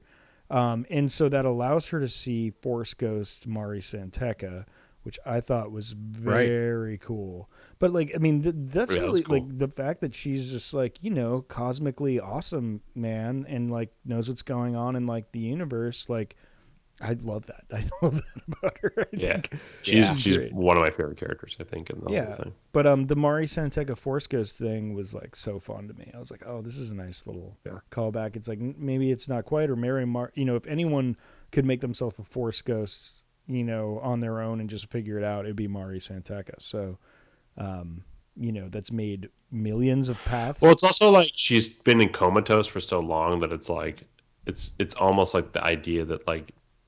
And she's connected to the path technology and all that stuff. She's lived in her mind. She's in her mind. She's almost like the Madam Web. It's like the Madam Web of Star Wars. I know, bad timing on that reference, but it's just. I know, but like the good comic book character, not it was the a great other thing that happened. She's still a great character and can be a great character. Yes, yeah. Yep. Yeah. We should mention that like really does the book does focus on the robber barons of hyperspace technology and transit and star hyperspace routes, who are the Graphs, the Santecas, and the Staros families. I think there's a couple other families mentioned in the other books too, which is I really need to write them all down. But I loved the Santeca stuff. I loved the Graph stuff. Yeah. This book is just filled with rich lore that I wasn't expecting. Like I wasn't expecting all of this sort of fun lore in here about just basically the early stages of sort of hyperspace travel and how paths were sold, like basically like oil yards. It's like the oil fields essentially. It was like these paths were the sort of the commodity essentially, and these routes were sold essentially. Yeah. What was I didn't get a chance to Google it, but like it's on HBO with the like Western show that came out. It's like came out like 15 years ago. Deadwood. Yeah. Like Deadwood? So that that like I get Deadwood vibes off of the High Republic because it's sort of like you get that same dynamic, like pioneer sort of storytelling. Yeah, it's very pioneer, absolutely. And like you feel the like there's these barons and these like power brokers that are making things work with the expansion, and then you've got the sort of just the people on the ground and the outlaws, and like that's what the High Republic era feels like. It really entices me to want to go further back even because I feel like I would love it if there's just a few hyper lanes and it's just like everything feels very wild and there's lots of discovery. Like, like to me that's like I almost want to go to an earlier stage of the galaxy just to have that sense of discovery. And then what's so fun about doing that in the canon is you can basically have the rediscovery of your Tatooine, the rediscovery of your I don't know, Hoth or what. You can basically do all these planets again that you've seen in the canon that will look totally different, but audiences would get a little tickle because they're like, oh my god, like no, you can do the Dune, Arrakis. You can see Tatooine covered in water. Tatooine covered in water. Like like. Yeah, dude, you are not. I think that is better than going back with Yoda. Like I thought would be the best approach for Lucasfilm, but like going back to a Tatooine that has water, that is maybe the most poetic, most interesting choice because it's like, check it out. Like this is how far back we are. What's this planet called? It's called Tatooine. Like someone just it's like Yeah, I also like if this is the frontier era and it's only 300 to 100 years before the Skywalker saga, like we know there's like 24,000 years before that. Like I hope that's all space for it to be a little more mystical, like because what happens before a frontier, and like we know there still is hyperspace travel and there's like eras of decadence and maybe there's rises and falls of like technology and like theocracies and like but like mysticism and like let's just and more fantasy. Like it's almost like Wheel of Time has played around a little bit with this where it's like there were eras that were hyper technological like our era, and then there's also like times that are very primitive and it's just like wizards and warlocks and stuff, and like maybe they'll sort of go through that. But there's just a lot of fun space to play. Yeah, it gets more anthropological too as you go back, right? And you're just like, okay, like this is the origins of this, is the origins of that, and mystical. Yeah. No, I love it. I had a critique that I was gonna save until the pod, and then I've been thinking about it, so I'll still share it with you, and then kind of like walk it back a little bit because the issue is I'm like, if we get to the end of this book and the occlusion zone is still the occlusion zone and no one's broken it, I'm going to be a little angry. The one thing I did realize though when I was looking at the release order is we're still only in the first books of the third phase 3. Phase 3. Is the rollout slower in phase 3 than it was in phase 1 and 2? It took us longer to read this book. This book's been out a minute. I guess that's true, right? It did take us a while to get caught up because it feels like it's been forever since we were introduced in the collusion zone, but it's really not because we still haven't even gotten. So I guess it's a long phase. It's a full year phase, and like some of the phase. I think phase 2 was only 6 months. Like, and only 2 books in each level, and this is back to 3 books in each level. So I guess I'm okay with it. I'm just a little like already over All the I'm inclusion saying is zone there's a a little book bit. called Tears of the Yeah. Nameless, and that title alone is just attention grabbing. Mm-hmm. Oh, And I mean, have you seen the cover of the next like novel, which was it Temptations? I mean, come on, Temptation of the Force, and all it is Avar Chris and Elzar oh Mann on the my, yeah. cover, and Wait, I'm Is like, it gonna be a romance? yeah, like that sounds super accurate. it better. And like after this book, like I'm thinking this book is like the end of this book, not the very end. We'll talk about the very end, but the first the first epilogue where we get Vanessa Rowe, as we already talked about. Like that to me seems to be the inciting incident to Temptation of the Force. That better lead off with Elzar Mann dealing with this crisis of faith and having to confess his sins, and then Makes me want to read Rising Storm again, or whichever book that was, because I feel like like that book is so aggro. Yeah, so like that book is super aggressive. It's just I kind of forgot getting Elzar crashed, Mann did that. and then like just Jedi just going ham. I was like, wait, so this is the book? Like I think that's the book for me of all the books. That book is wild. Let me do a real quick escape from Valo side tangent just to get it over with, because that's a good leeway. Like that entire book deals with the PTSD of the attack on Valo. Like so it's Ram Ramajam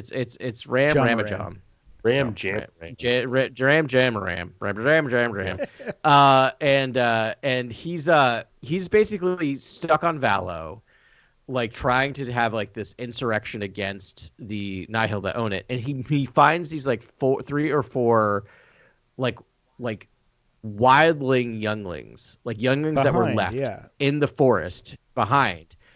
And like what you start getting is it starts cutting back to their experience of the attack on Valo, which is like super heavy for a junior novel, because there's a scene where it talks about a kid observing another, like one of their Padawans getting turned into dust, like by a nameless, another one getting chopped in half. Like it gets like really like these are traumatized children that Ram is trying to deal with. Like it's kind of like I kind of love that part of it, where I'm like, oh, they are talking about the horrors witnessed by the children, the Jedi children. Wow, that's serious. Yeah, and Grant, the one thing in this book that I did read enough of, one of Ram Jamaran's theories was he pretended to be a Sith to like throw them off, like that was his disguise, and he was the Red Skull, and it was and he found he made a like Kyber lens that would make his yellow Kyber crystal look red, and so he had a red lightsaber, and he would like sort of wear this big bulky black switch it on and off, and would be a Sith for a while and pretend like to do that as his like and like there's a scene with another with like a Jedi Master that's still around, and he's just like, that's really cute that you think that these people know anything about history. They're not going to know. No one knows what a Sith is, man. He's like, and they even cut him off. He's like, especially Nihil. They're like huffing paint. Yeah, exactly. Like they don't know what a Sith is. We are nihilists. We believe in nothing, Lebowski. That must be exhausting. Wait, speaking of paint, can we talk about like the painter assassin who like works for Maz in this book, who has like poison pigments or something in her paint? I forget her name in the book, but that was so cool. I was like, that's such a smart idea. Like, of course, that's like where you keep your poison in your paint. I think it was earlier in the book. I forget what part it was. Yeah. I love it though. Maz gets name dropped a million times. They hang out at her castle. We never see her, which is like, okay. But it's kind of fun when they're on like Takodana. You can sort of, you can visualize where they are and what they're seeing based on, what we've seen in the comics and the movies. So really pretty cool. But so we've got these groups here. Zylan Graf, and he's in Vanessa Rowe and Avon Staros are like a team, and Diva Lompop and Sylvester Yarrow, and they're all trying to like figure out what happened to their people. Great Imri Kuntaros like section where like Imri's finally found himself. He's like, I just am gonna help people. That's what I'm about. And he's in the occlusion zone, but he's like, nope, I found my place. So much so that Vanessa Rowe knights him.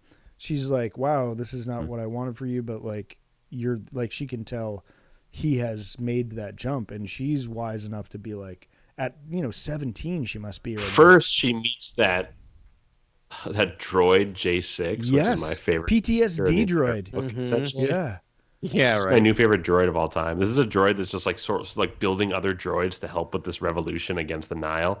And I was like, like more droids to help, like the nameless one. Why don't droids make droids? And then, so I was just pumped about that.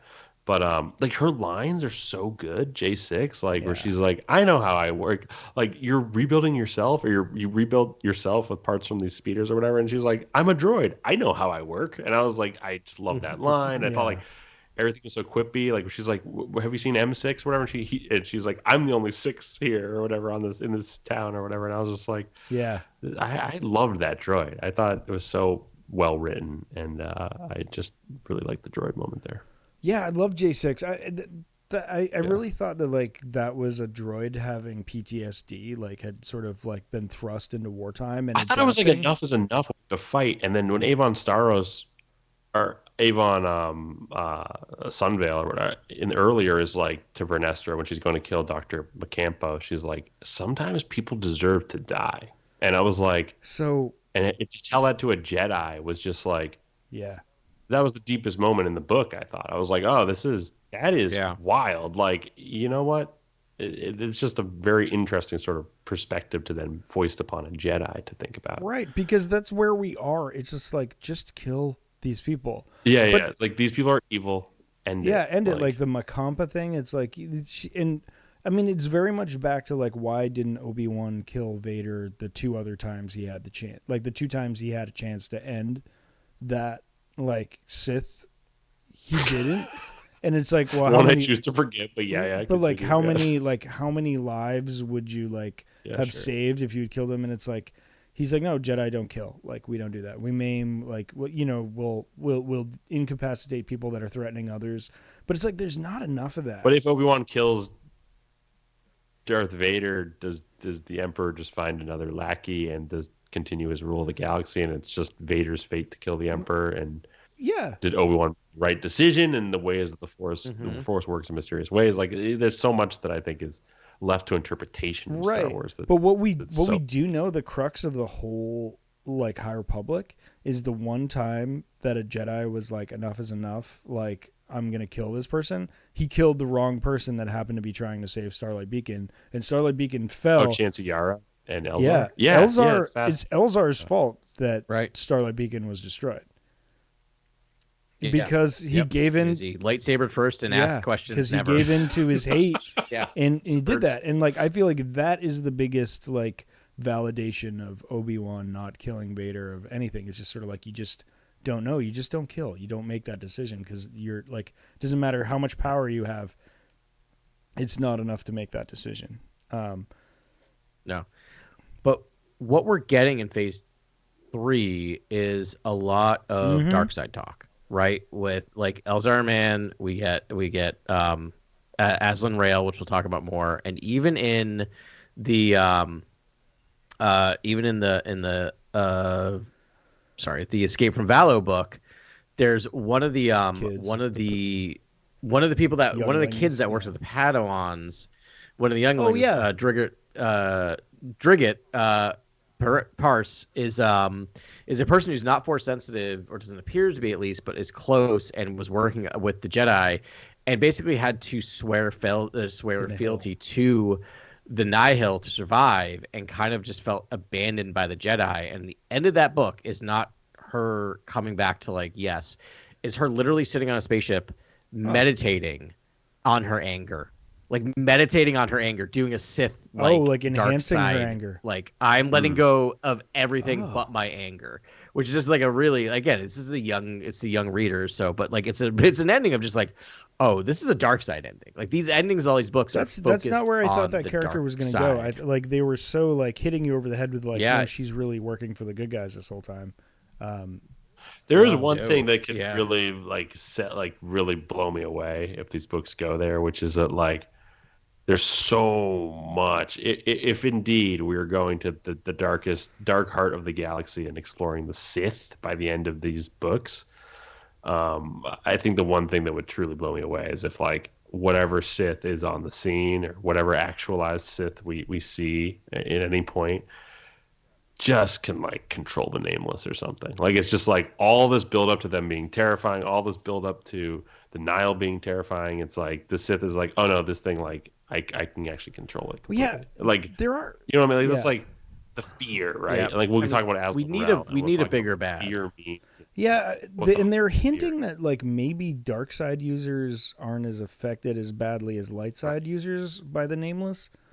And I mean, Aslan Rail's kind of responsible for that, so I wonder if maybe that's the way it goes. But I think like still they're Force eaters. Like I don't know. Yeah, because what if something dampens the light a few hundred years before the prequels? So it's like it makes sense that everything's clouded is because there's been a dampening that's been happening. Right. You know? Or it makes sense to me that like the Sith can be watching what's happening in the galaxy right now, and they're like, and they can see the Jedi brought to their knees, and then are like, we can do this. We can take over the galaxy, and like now is the time. Like this is it. They're fallible. Yeah, there has to be a now's the time sort of thing, right? Where it's like we're now entering a paradigm where the Sith are gonna, shoot their shot. Yeah. It's just like we'll see what happens. Yeah, it could be. I love that take. Yeah, I hadn't really thought about that. This is like the first. This is just they like. It's almost like a line. I can't remember it's from. It's like, oh, they bleed. Yeah. You know what I mean? This moment of like seeing that the Jedi. Not just quote Batman v Superman right now. Oh no! Did I? Oh no! Okay, I mean, there's some okay stuff in all that stuff, but like that time of the night. Oh man! All right, bye everyone. I quit. No, but you're right. But I will say that is that's a good line, right? Like of being able to see this, like, oh, you bleed, right? Like that's a moment of just like the Sith seeing. Yes, there are weaknesses there. There are cracks in the foundation that we can start manipulating. I will say, I love that. When we're on Jordana's planet, Sparkburn's like home planet, couple of Bith in the scene. Just saying, hanging out with Hearth, her brother. That's right. I'm just saying, like, you know, there's some Bith in the galaxy right now, and maybe they're dark side users. I don't know. A Sith Bith would be just purest Star Wars. Yeah. And so, like, but to not do a Sith Bith is totally understandable. Like, I just understand not doing it. I almost understand not doing it more than trying to be true to the legends true to tales. But don't you think the nerds want to take on that challenge and be like, I bet I can make a Sith Bith look metal. I think a Sith species is way more commercially viable because then you can tie into sort of bloodline commentary and it can be an inverted Skywalker sort of take.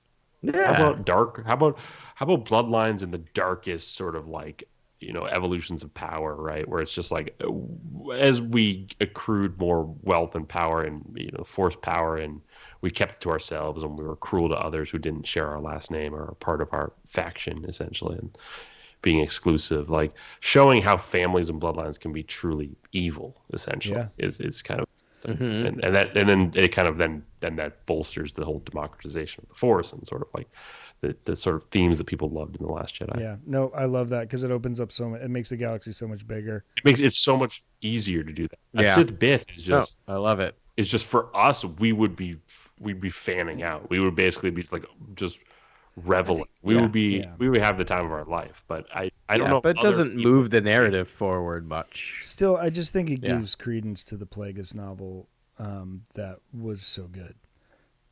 I think you keep Plagueis though. That's the thing. And I think you have to like do something big and bold with Plagueis sooner or later because you just kind of have to canonize what there is to canonize about the character so people stop just theory crafting and going crazy over, how maybe his story interacts with Vader and Palpatine's story and how he is a puzzle piece to all of that. And I think you just have to just put your stamp on it as Lucasfilm and then move on. But like it can be very mysterious. I don't really think that character needs to be explored fully in any major way. It's just my point is just like James Luceno nailed it. Like he just nailed that book so hard.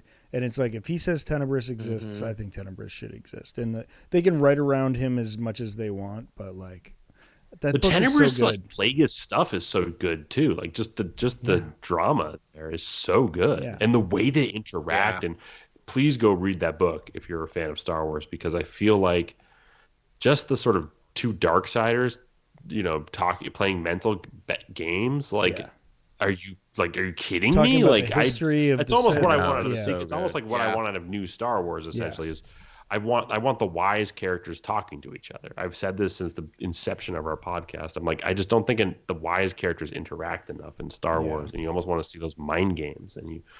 Like that's almost what I would like to see in new Star Wars. Essentially, is the battle of the brightest, essentially, and what that looks like in terms of Sith and Sith v Jedi. Like, I want to see that. Right. Like Yoda, like Lucas goes there in Revenge of the Sith. It's tough because it's very abrupt and there's a lot happening. In terms of the usurping of the galaxy, but it's like. And lots of action having to take place quickly, but it's like you get Yoda v Palpatine, you get these big like wise characters confronting each other, and I'm just like, you know what, like more of that. But I feel like you can do so much more than like my little green friend. You know what I mean? Like you can do so much more with that dynamic, essentially. Yeah, you're right, man. And I think if we all had one criticism of the High Republic is that it's moving too slowly, and it's like the Elzar scene could have happened earlier. Yeah. Like.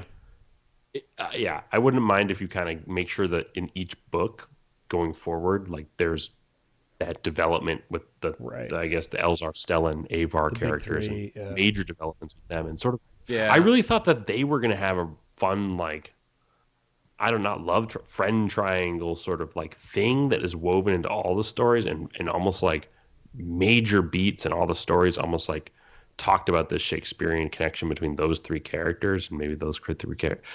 Yeah, I don't know. I just thought it's interesting how they just kind of pop in and pop out of the story, and I don't. That's kind of weird to me. I don't know. I don't really get it. I'm tempted when this is all done, depending on how it lands, is to just read the 6 novels back to back to back to back, and just see if it's like you get more of that without. And not to say, because I think, as I've always talked about, I think they're all really well written, but you're kind of jumping between.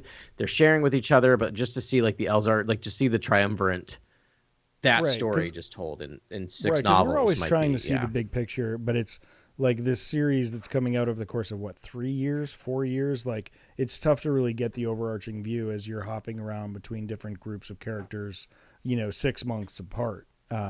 Sure. Yeah. I mean, we should have Meg on lots of things, but I think when this whole thing wraps up, we should get Meg back on and have her, because she is such a she'll have like an encyclopedic knowledge. I get her perspective. I get her perspective on like the main adult narrative run and how that feels for her. I mean, she does the book review stuff, so Meg, she might have she has a better eye at it. Star Wars book reviews. Again, I'm probably miscalculating what the adult novels do when you read them in a row, because probably I probably did read a lot of the young readers in between, and I know those are branching stories, but it just feels like maybe Eye of Darkness was a lot of like Avar or something, and then like another book's a lot of like Elzar, like Rising Storm, like a lot of Elzar. It's just like certain books are their books, like it's. And I guess that's modeled after sort of saga storytelling, I guess. That's what I loved about this, is because like when, Rising Storm, we get like Elzar's point of view, and you're like, okay, this guy's trying his best. But like Vernestra Rowe in this book dresses him down. She's like, you're not only should you not be a master, like you really shouldn't be a Jedi. Like you're not, and I think the critique was something along the lines of like, you're not doing the right thing because it's the right thing. You're doing the right thing because other people think you want other people to think you're doing the right thing. Like you're doing the right thing. Yeah, exactly. Yeah. You're and I mean, on other people's opinions. I've talked to professionals that say it doesn't, as long as you're doing the right thing, that's all that matters. But, that's neither here nor there. Like Elzar, she's just sort of like, no, you're coming at this all wrong. You're like, your moral center is off. Well, isn't he in love with Avar? That's or the something problem. Like that? Yeah. And like not allowed that. He's obsessed with being Stellan, but like not for but he's not embracing what Stellan stood for. He's an unguided Jedi. You're not misguided, but unguided. Like he basically unguided. goes to the moon of Ashla and like meditates underwater, and like what is he looking for? Yeah, Like right. he just doesn't have a North Star. Yeah, I don't. I know. In this book, that's exactly what's going on. This book does a really good job of painting that because here's the thing. Here's the argument of like, so this is utilitarian versus I can't think of the other thinking. I used to teach ethics, but here's the thing. Like, so yes, if you're dealing with utilitarianism, we focus on the outcome, right? And if the outcome's good, and so part of the argument is if Elzar-Man is doing good because he's afraid other people of what other people think of him, right? However, where that starts fraying and falling apart is what does that person do when they know no one is watching? And what happens is he slaughters someone and ends up accidentally blowing up an entire space station and killing a ton of Jedi because he doesn't have a moral center, right? Because he's not, his moral center is external to himself. And he was introduced to us as flighty. It was sort of like, well, he's so super talented. He's like, I'll do this with the Force, and then I'll do this with the Force. Everything came to him easy. And he just, but like he was just like whatever, just sort of whimsically going through life, doing whatever he felt like because he felt like he was entitled to it. And you know, but like he's never had to really like look inside himself and be like, why do I stand for it and why do I stand for it? Yeah, and the other thing that's super damning that, or not damning, but super interesting that, and a different take on kind of Star Wars is that like I think Vernestra mentions like. It's in her eternal moral monologue. She doesn't say it out loud, but she recognizes that with any other group of Padawans, he would have been the most powerful Jedi, but he's cursed to be the least powerful of three people who are the three most powerful Jedi of all time, which is like that curse of being like the weakest amongst the strongest. Yeah, but right? It's really interesting. I think he's weakest because of his ethics and because of his mindset. Yeah, Stellan was not anything special. Not when he taps into the dark.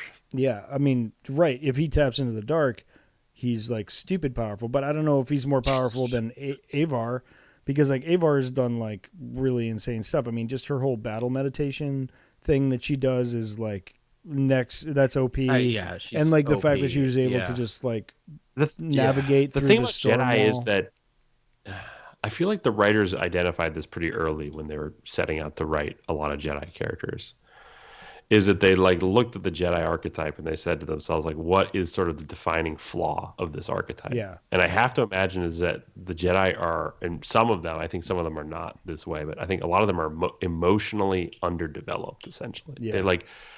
They shy away from deep emotions because they have to analyze it, in every single way, and it's almost like paralyzing for them. And I think Elzar-Man's a prime example of an emotionally underdeveloped person where he has these deep emotions, but he is scared to act on them. He represses a lot of it, and then when Jedi die on like Valo and he starts going crazy, it's like he's just being overwhelmed by it because he just doesn't know how to process. Right.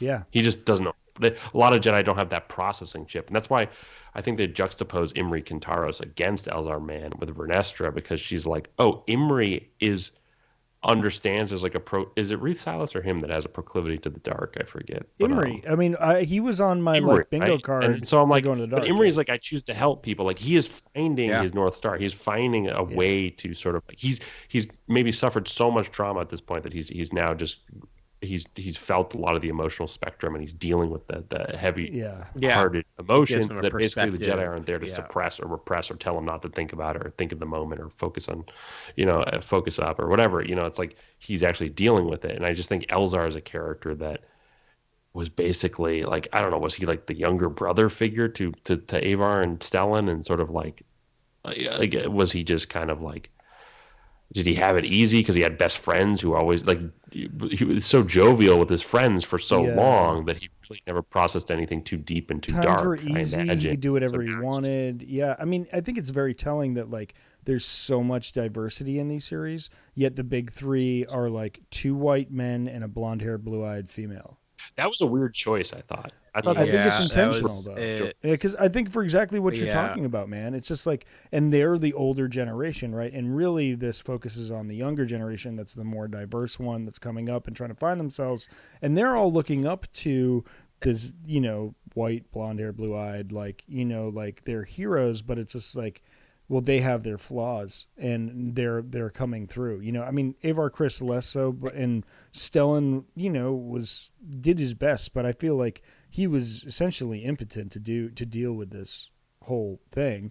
And Elzar is clearly like real low emotional EQ, emotional intelligence, and that's going to be his biggest flaw, as we're seeing. Like, I don't know if he's going to be able to rectify it. I think he's just going to, follow his emotions, try to like have a relationship with Avar. Avar's like, what do you like? We've got a whole like galaxy to like help here.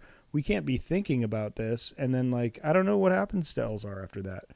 Maybe he does fall down a dark hole, or just, gets, finds out who he really is. He has to be one of the Lost 20. He has to be one of the Lost 20. Like, you cannot get through these stories and not add one of the 20 to Lost 20. Like, you can't get through this big of a crisis point and not add a bust, right? And have it there. It's just, you got to connect it in. But I want to build off what you said, because again, to kind of like metagame it a little bit or whatever, it's just like, these stories are written by millennials and the internet. I was going to say that? Millennials, but a lot of what? Not really.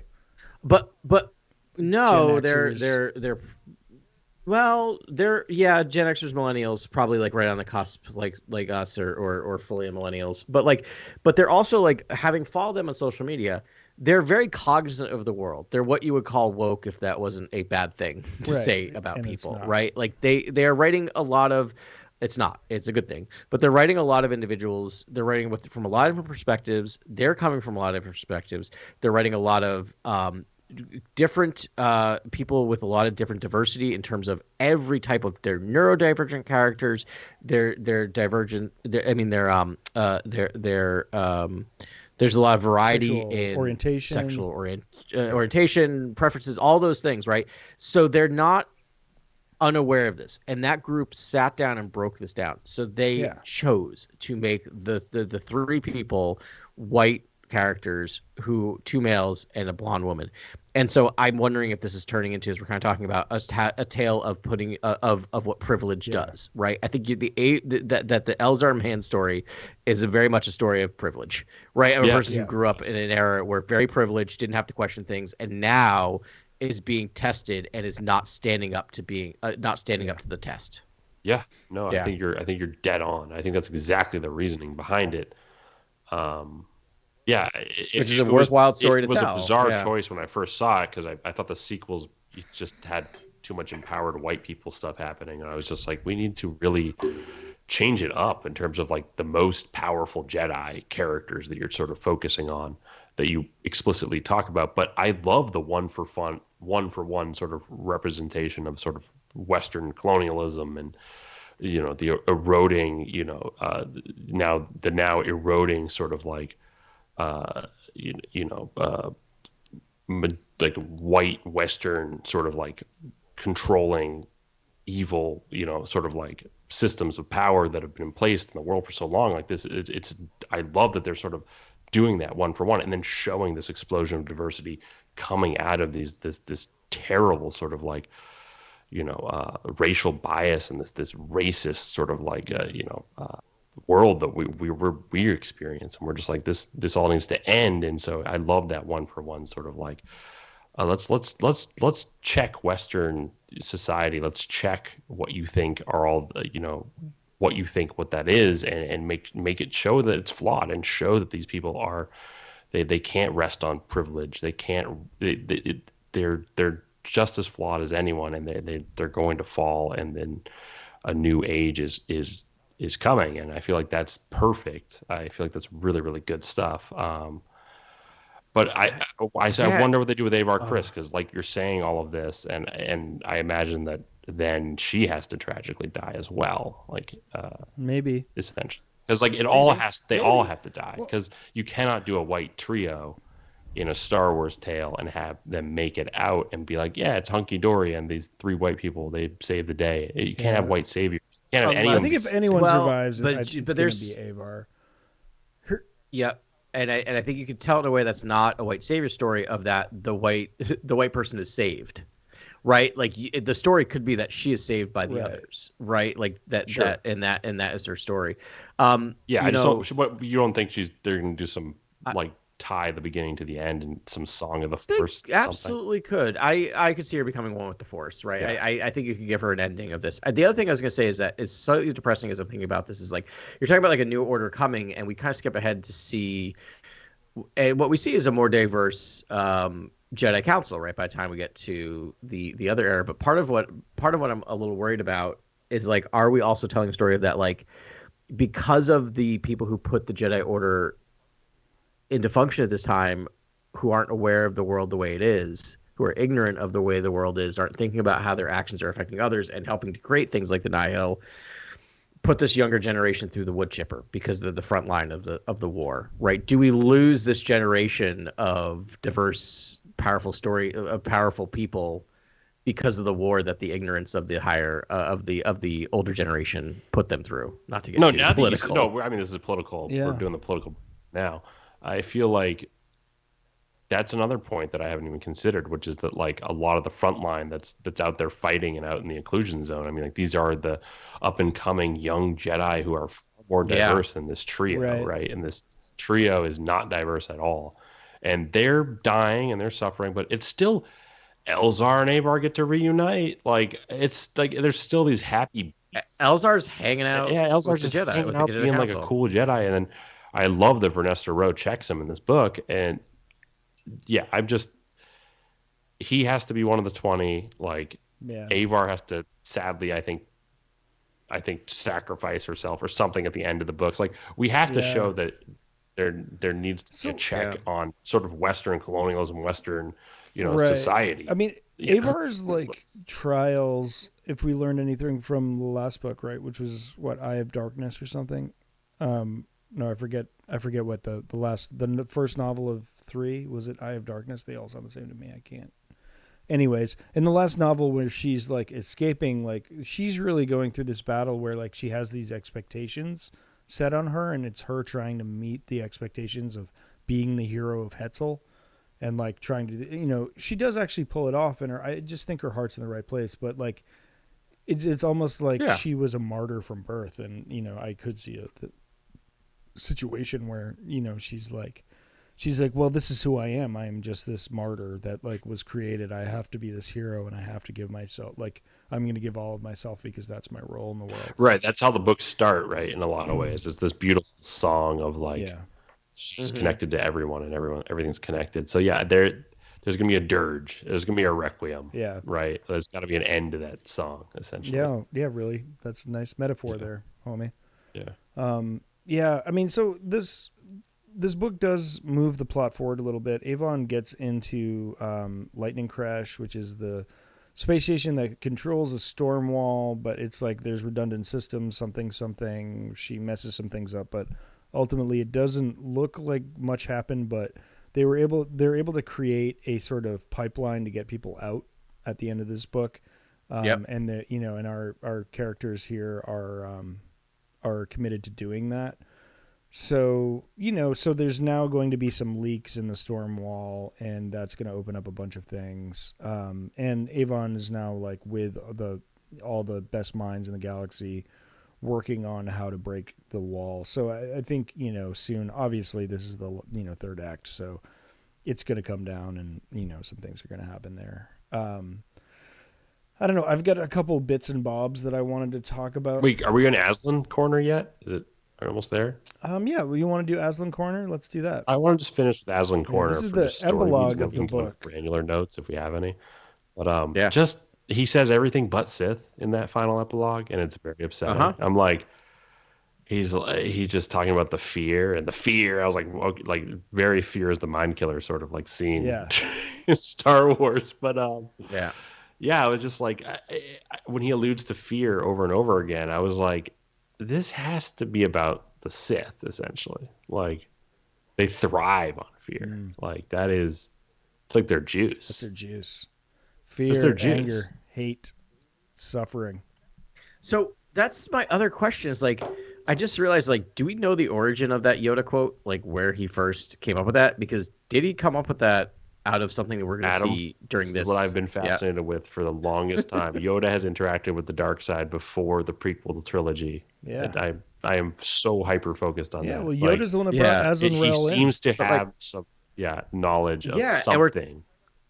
And we're talking about the nameless, like, create the fear, right? Like, and like, and the fear with the nameless stuff is like, it leaves a lasting imprint on those that are affected by it, right? It's not like they're just afraid and then they're fine after it. It has a trauma effect to the ones that are exposed to it. So it's if Aslan Rel told Yoda that, like, that line, it would make perfect sense, honestly, because he it takes one to know one kind of like line. You know what I mean? Like, I don't know. Like, they're just cool stuff that I wouldn't be surprised if they use. Yeah, it's true. We get a little Wreath Silas cameo. Love that character as well. Also a super dork that happens to be great at lightsaber combat. Great OP character, and they even let fly that Avon Saros might have a small crush on Wreath. Yep. I'm shipping them hardcore. That's like adorable. And doesn't Vern hang out with them or something? She's like, why does she like him? I have to know why she likes him. She's like, what a dork. Yeah. But and Vern is like, quarterback of the football team. But she's like in the danger room all the time, just like I know, right? Everything. Yeah. Pretty great. There's some other little like things here that I like, some meta stuff that was great. The biggest one probably, I think it was an Avon. No, it was a Vernestra quote that said, "Few things mattered more than caring for people and being cared for." That wasn't attachment. That was what it truly meant to be of the Force: love and acceptance. So this is more of the quandary that we've been talking about forever, of like, well, how do they move on from attachment but like still have the thing, but like love and acceptance is like, that is central to being a Jedi, but like attachment's a different thing. Yeah. So you're saying that that Anakin was right. Yep. Which honestly, I think he is. To be honest, I think he's lying. I think he's not saying it with all honesty in that moment. But I think what he's saying is like an accidental moment of truth and clarity that he doesn't know he hit on. Right. Yeah. And the other thing I was going to say is that Escape from Valo builds on this a little bit, because there's a lot of discussion about attachment between Ram and these younglings, and what does that mean? And they talk about it, and he's just like, he gets to the point of like, no, love is not attachment. Love means letting go. Love is what we need to be Jedi. Like, they are definitely trying to thread this needle, which I appreciate. This is all just trying to answer a couple basic questions of like, what does it mean to be like, what is the Jedi code? Like, and I love that they're not giving it to us. It just gives us these little like quips here and there that sort of like hints to what it is, but it's like, it's not definable. It's not like you can't write it in a stone tablet and live by it. It's just different. And I mean, it's weird that they were like, all right, anything that looks like attachment, we're going to like neg on that and be like, you can't do it. Like, that's where they arrive at the Skywalker saga. But, things are much more loosey-goosey in this era. Yeah. Well, because when things go real bad because of Avar and Elzar, that's where we get to the point of no love. I mean, that would be great. Yes, like their torrid love affair. Temptation of the Force. They fall madly in love. Next book, Tears of the Nameless. Tears. Yeah. They get together, and then Trials. They're of the the Jedi, next dyad of like Sith, and then they just like take out all the Nameless, and then like accidentally kill half the galaxy. Like, I don't know. It could be. I think Elzar Man dies Tears, and I think Avar has a major obstacle in Trials, and that's like a that's the whole I think Requiem. Tears of the Nameless speaks to compassion and empathy for the Nameless. Like, I think we're gonna get their backstory, and I think it's gonna be tragic. Like, they're not just like mindless killers. Like, they may be atrocities that need to eat. What if they're products of dark science, like Sith science, like they're a proto-science experiment? It's like far. So they're like clones, like they had no control over their destiny. Like, I think it's going to be a moment of compassion for the Nameless, and what they're going through. Interesting. And like what were they Sith weapons essentially? Like, I don't think so, because they it looked like they were used on Malachor or whatever, or Morabit. Malachor. Oh, right. It looks like they were used in that battle or something. Were they used, or is the thing that was happening in this book used? Which is like it's. I mean, it seems to all be coming out of the fact that they are experimenting with the nameless. So they do seem like these rather tragic beasts, right? That are like, distorted and really pathetic. Like when you get to some of the ones that have been like really tested on, they seem like lab rats. Yeah, they're lab animals. Yeah, that's what I'm saying. Like there's a real lab rat bad, thing like to just them. real pathetic. They're definitely tortured creatures because like they're always hungry, and it's like, oh yeah, we're keeping. It's not like a great thing. That's another thing we shouldn't skip over. So they created a bio weapon, which is like the effect the Nameless has on the Jedi. Yeah. It can have against a whole planet of like all life. Yeah. And it can destroy planet. Yeah, which gives us a zombie movie trope in the middle of this book where someone gets his arm amputated. That was fun. To cut it off before 28 days it spreads. later. I'm like, oh, this is just zombies. Yeah, it's crazy. Yeah. Yeah, that was wild. That was a great scene. Yeah, no, this book was fun. It was super fun to read. I really enjoyed it. Yeah. It was a good. I read it on the flight down to Florida, on the flight back, and I finished it. Nice. And it was like super fun. Sweet. It was a fast read in that way. I love parallel storytelling. I love that you had the 3 plot lines going on, and I love that like they didn't necessarily all connect, but they dovetailed in the way that like everyone found what they're looking for and had to leave it behind, basically, right? And it was really interesting. And then having your man in the sky, having like just running comms, right. having your dandy running comms up in the ship with his pet dog, or the pet dog is kind of amazing. Yeah, Plinka. I was like, this is great. Yeah, just keep cutting back. There's a couple other like great quotes in here. One is the Nihil were so bad at so many things, and yet they'd still manage to bring the Republic to its knees. It was, and I was like, oh, this is the Chaos Caucus. This is minority rule through fear. It's like if you can just create chaos, you can bring any empire to its knees, and like. The Nihil is very Marjorie Taylor Greene to me. Like it's just 100%. Star Wars is always a commentary on MAGA nobodies who just gather together and just Jan 6 places constantly. And it's just like get out of here. Like, good times. I also love that. Actually, Grant, I wanted to ask you about this because you've been wanting this for a long time, and maybe both of you, but. Imri doesn't want. So we got so close to like the sexiest like lightsaber corner ever, where like Vernestra was going into town to buy parts to build a new lightsaber for Imri, and I was like, "Oh, what's she gonna buy? What style is she gonna use? What's she gonna do?" Like, I know J6 has a bunch of parts. Yeah. I'm like, "Oh, let's go," and all that, and it never happens because of the Nameless, ruining that too, and then.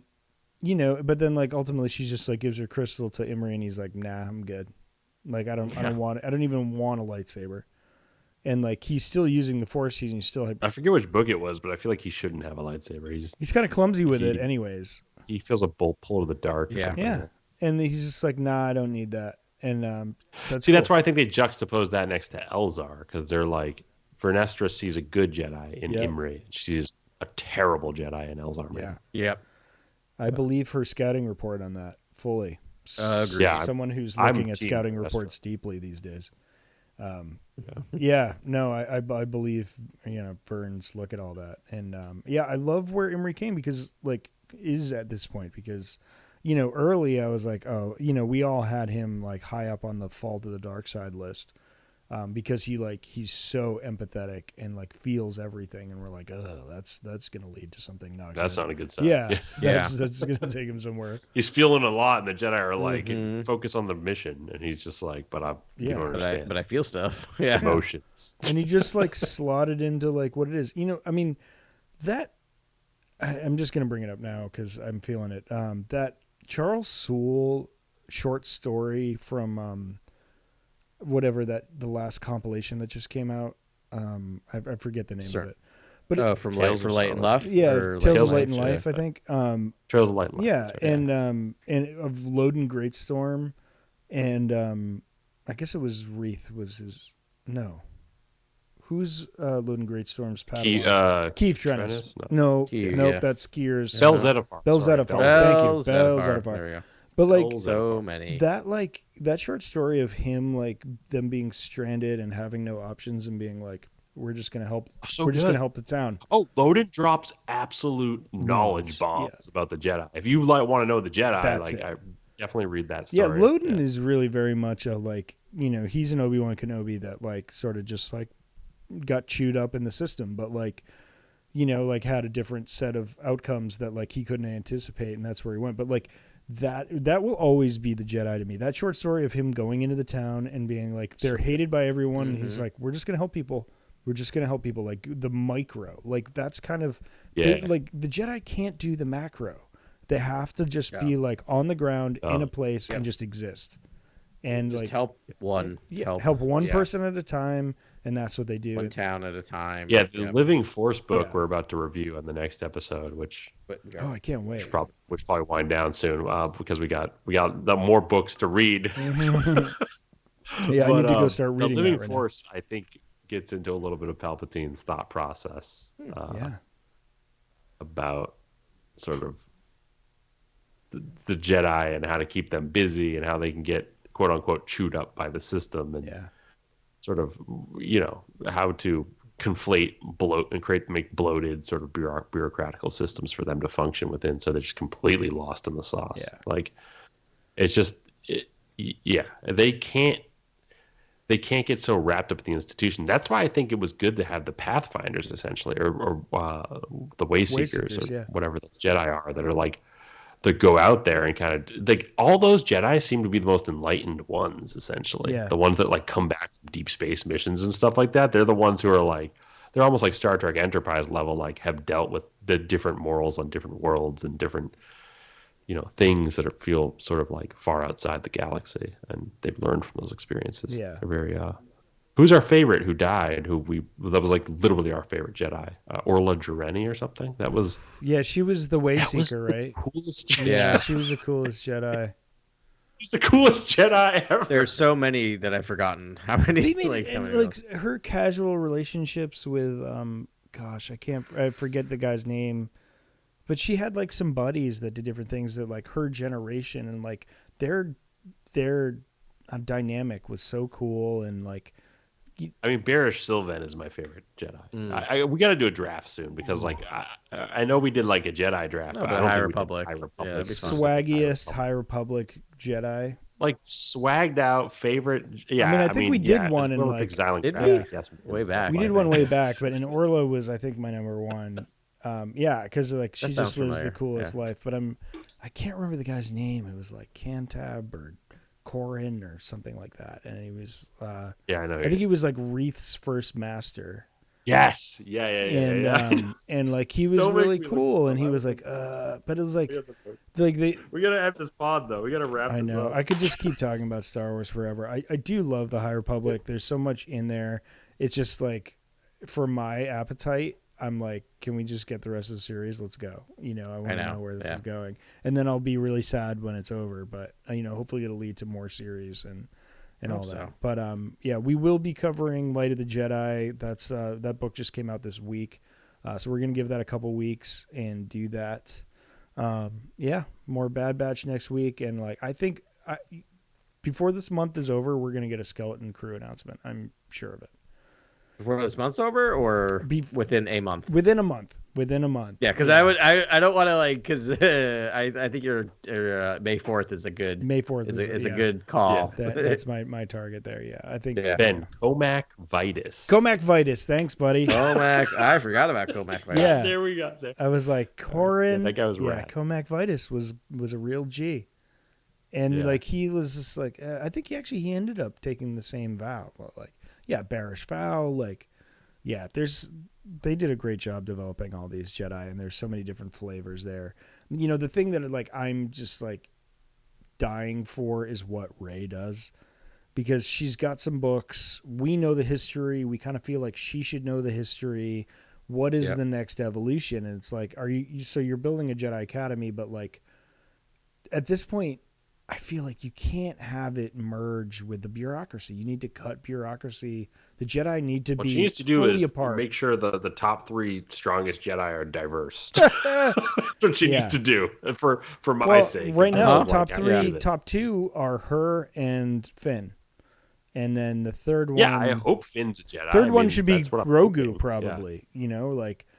Her like Rey, Finn, Grogu. Wild. That should be the top. That's a little bit too like all the main all the characters you know. I hope they introduce some new characters as well. Like as of today, those are the 3 like in the sequel era. Yeah, I would like Finn to be like the sergeant at arms, like the out. Yeah, my only fear is if your top 4 are like Rey, Finn, Grogu, and Mr. X.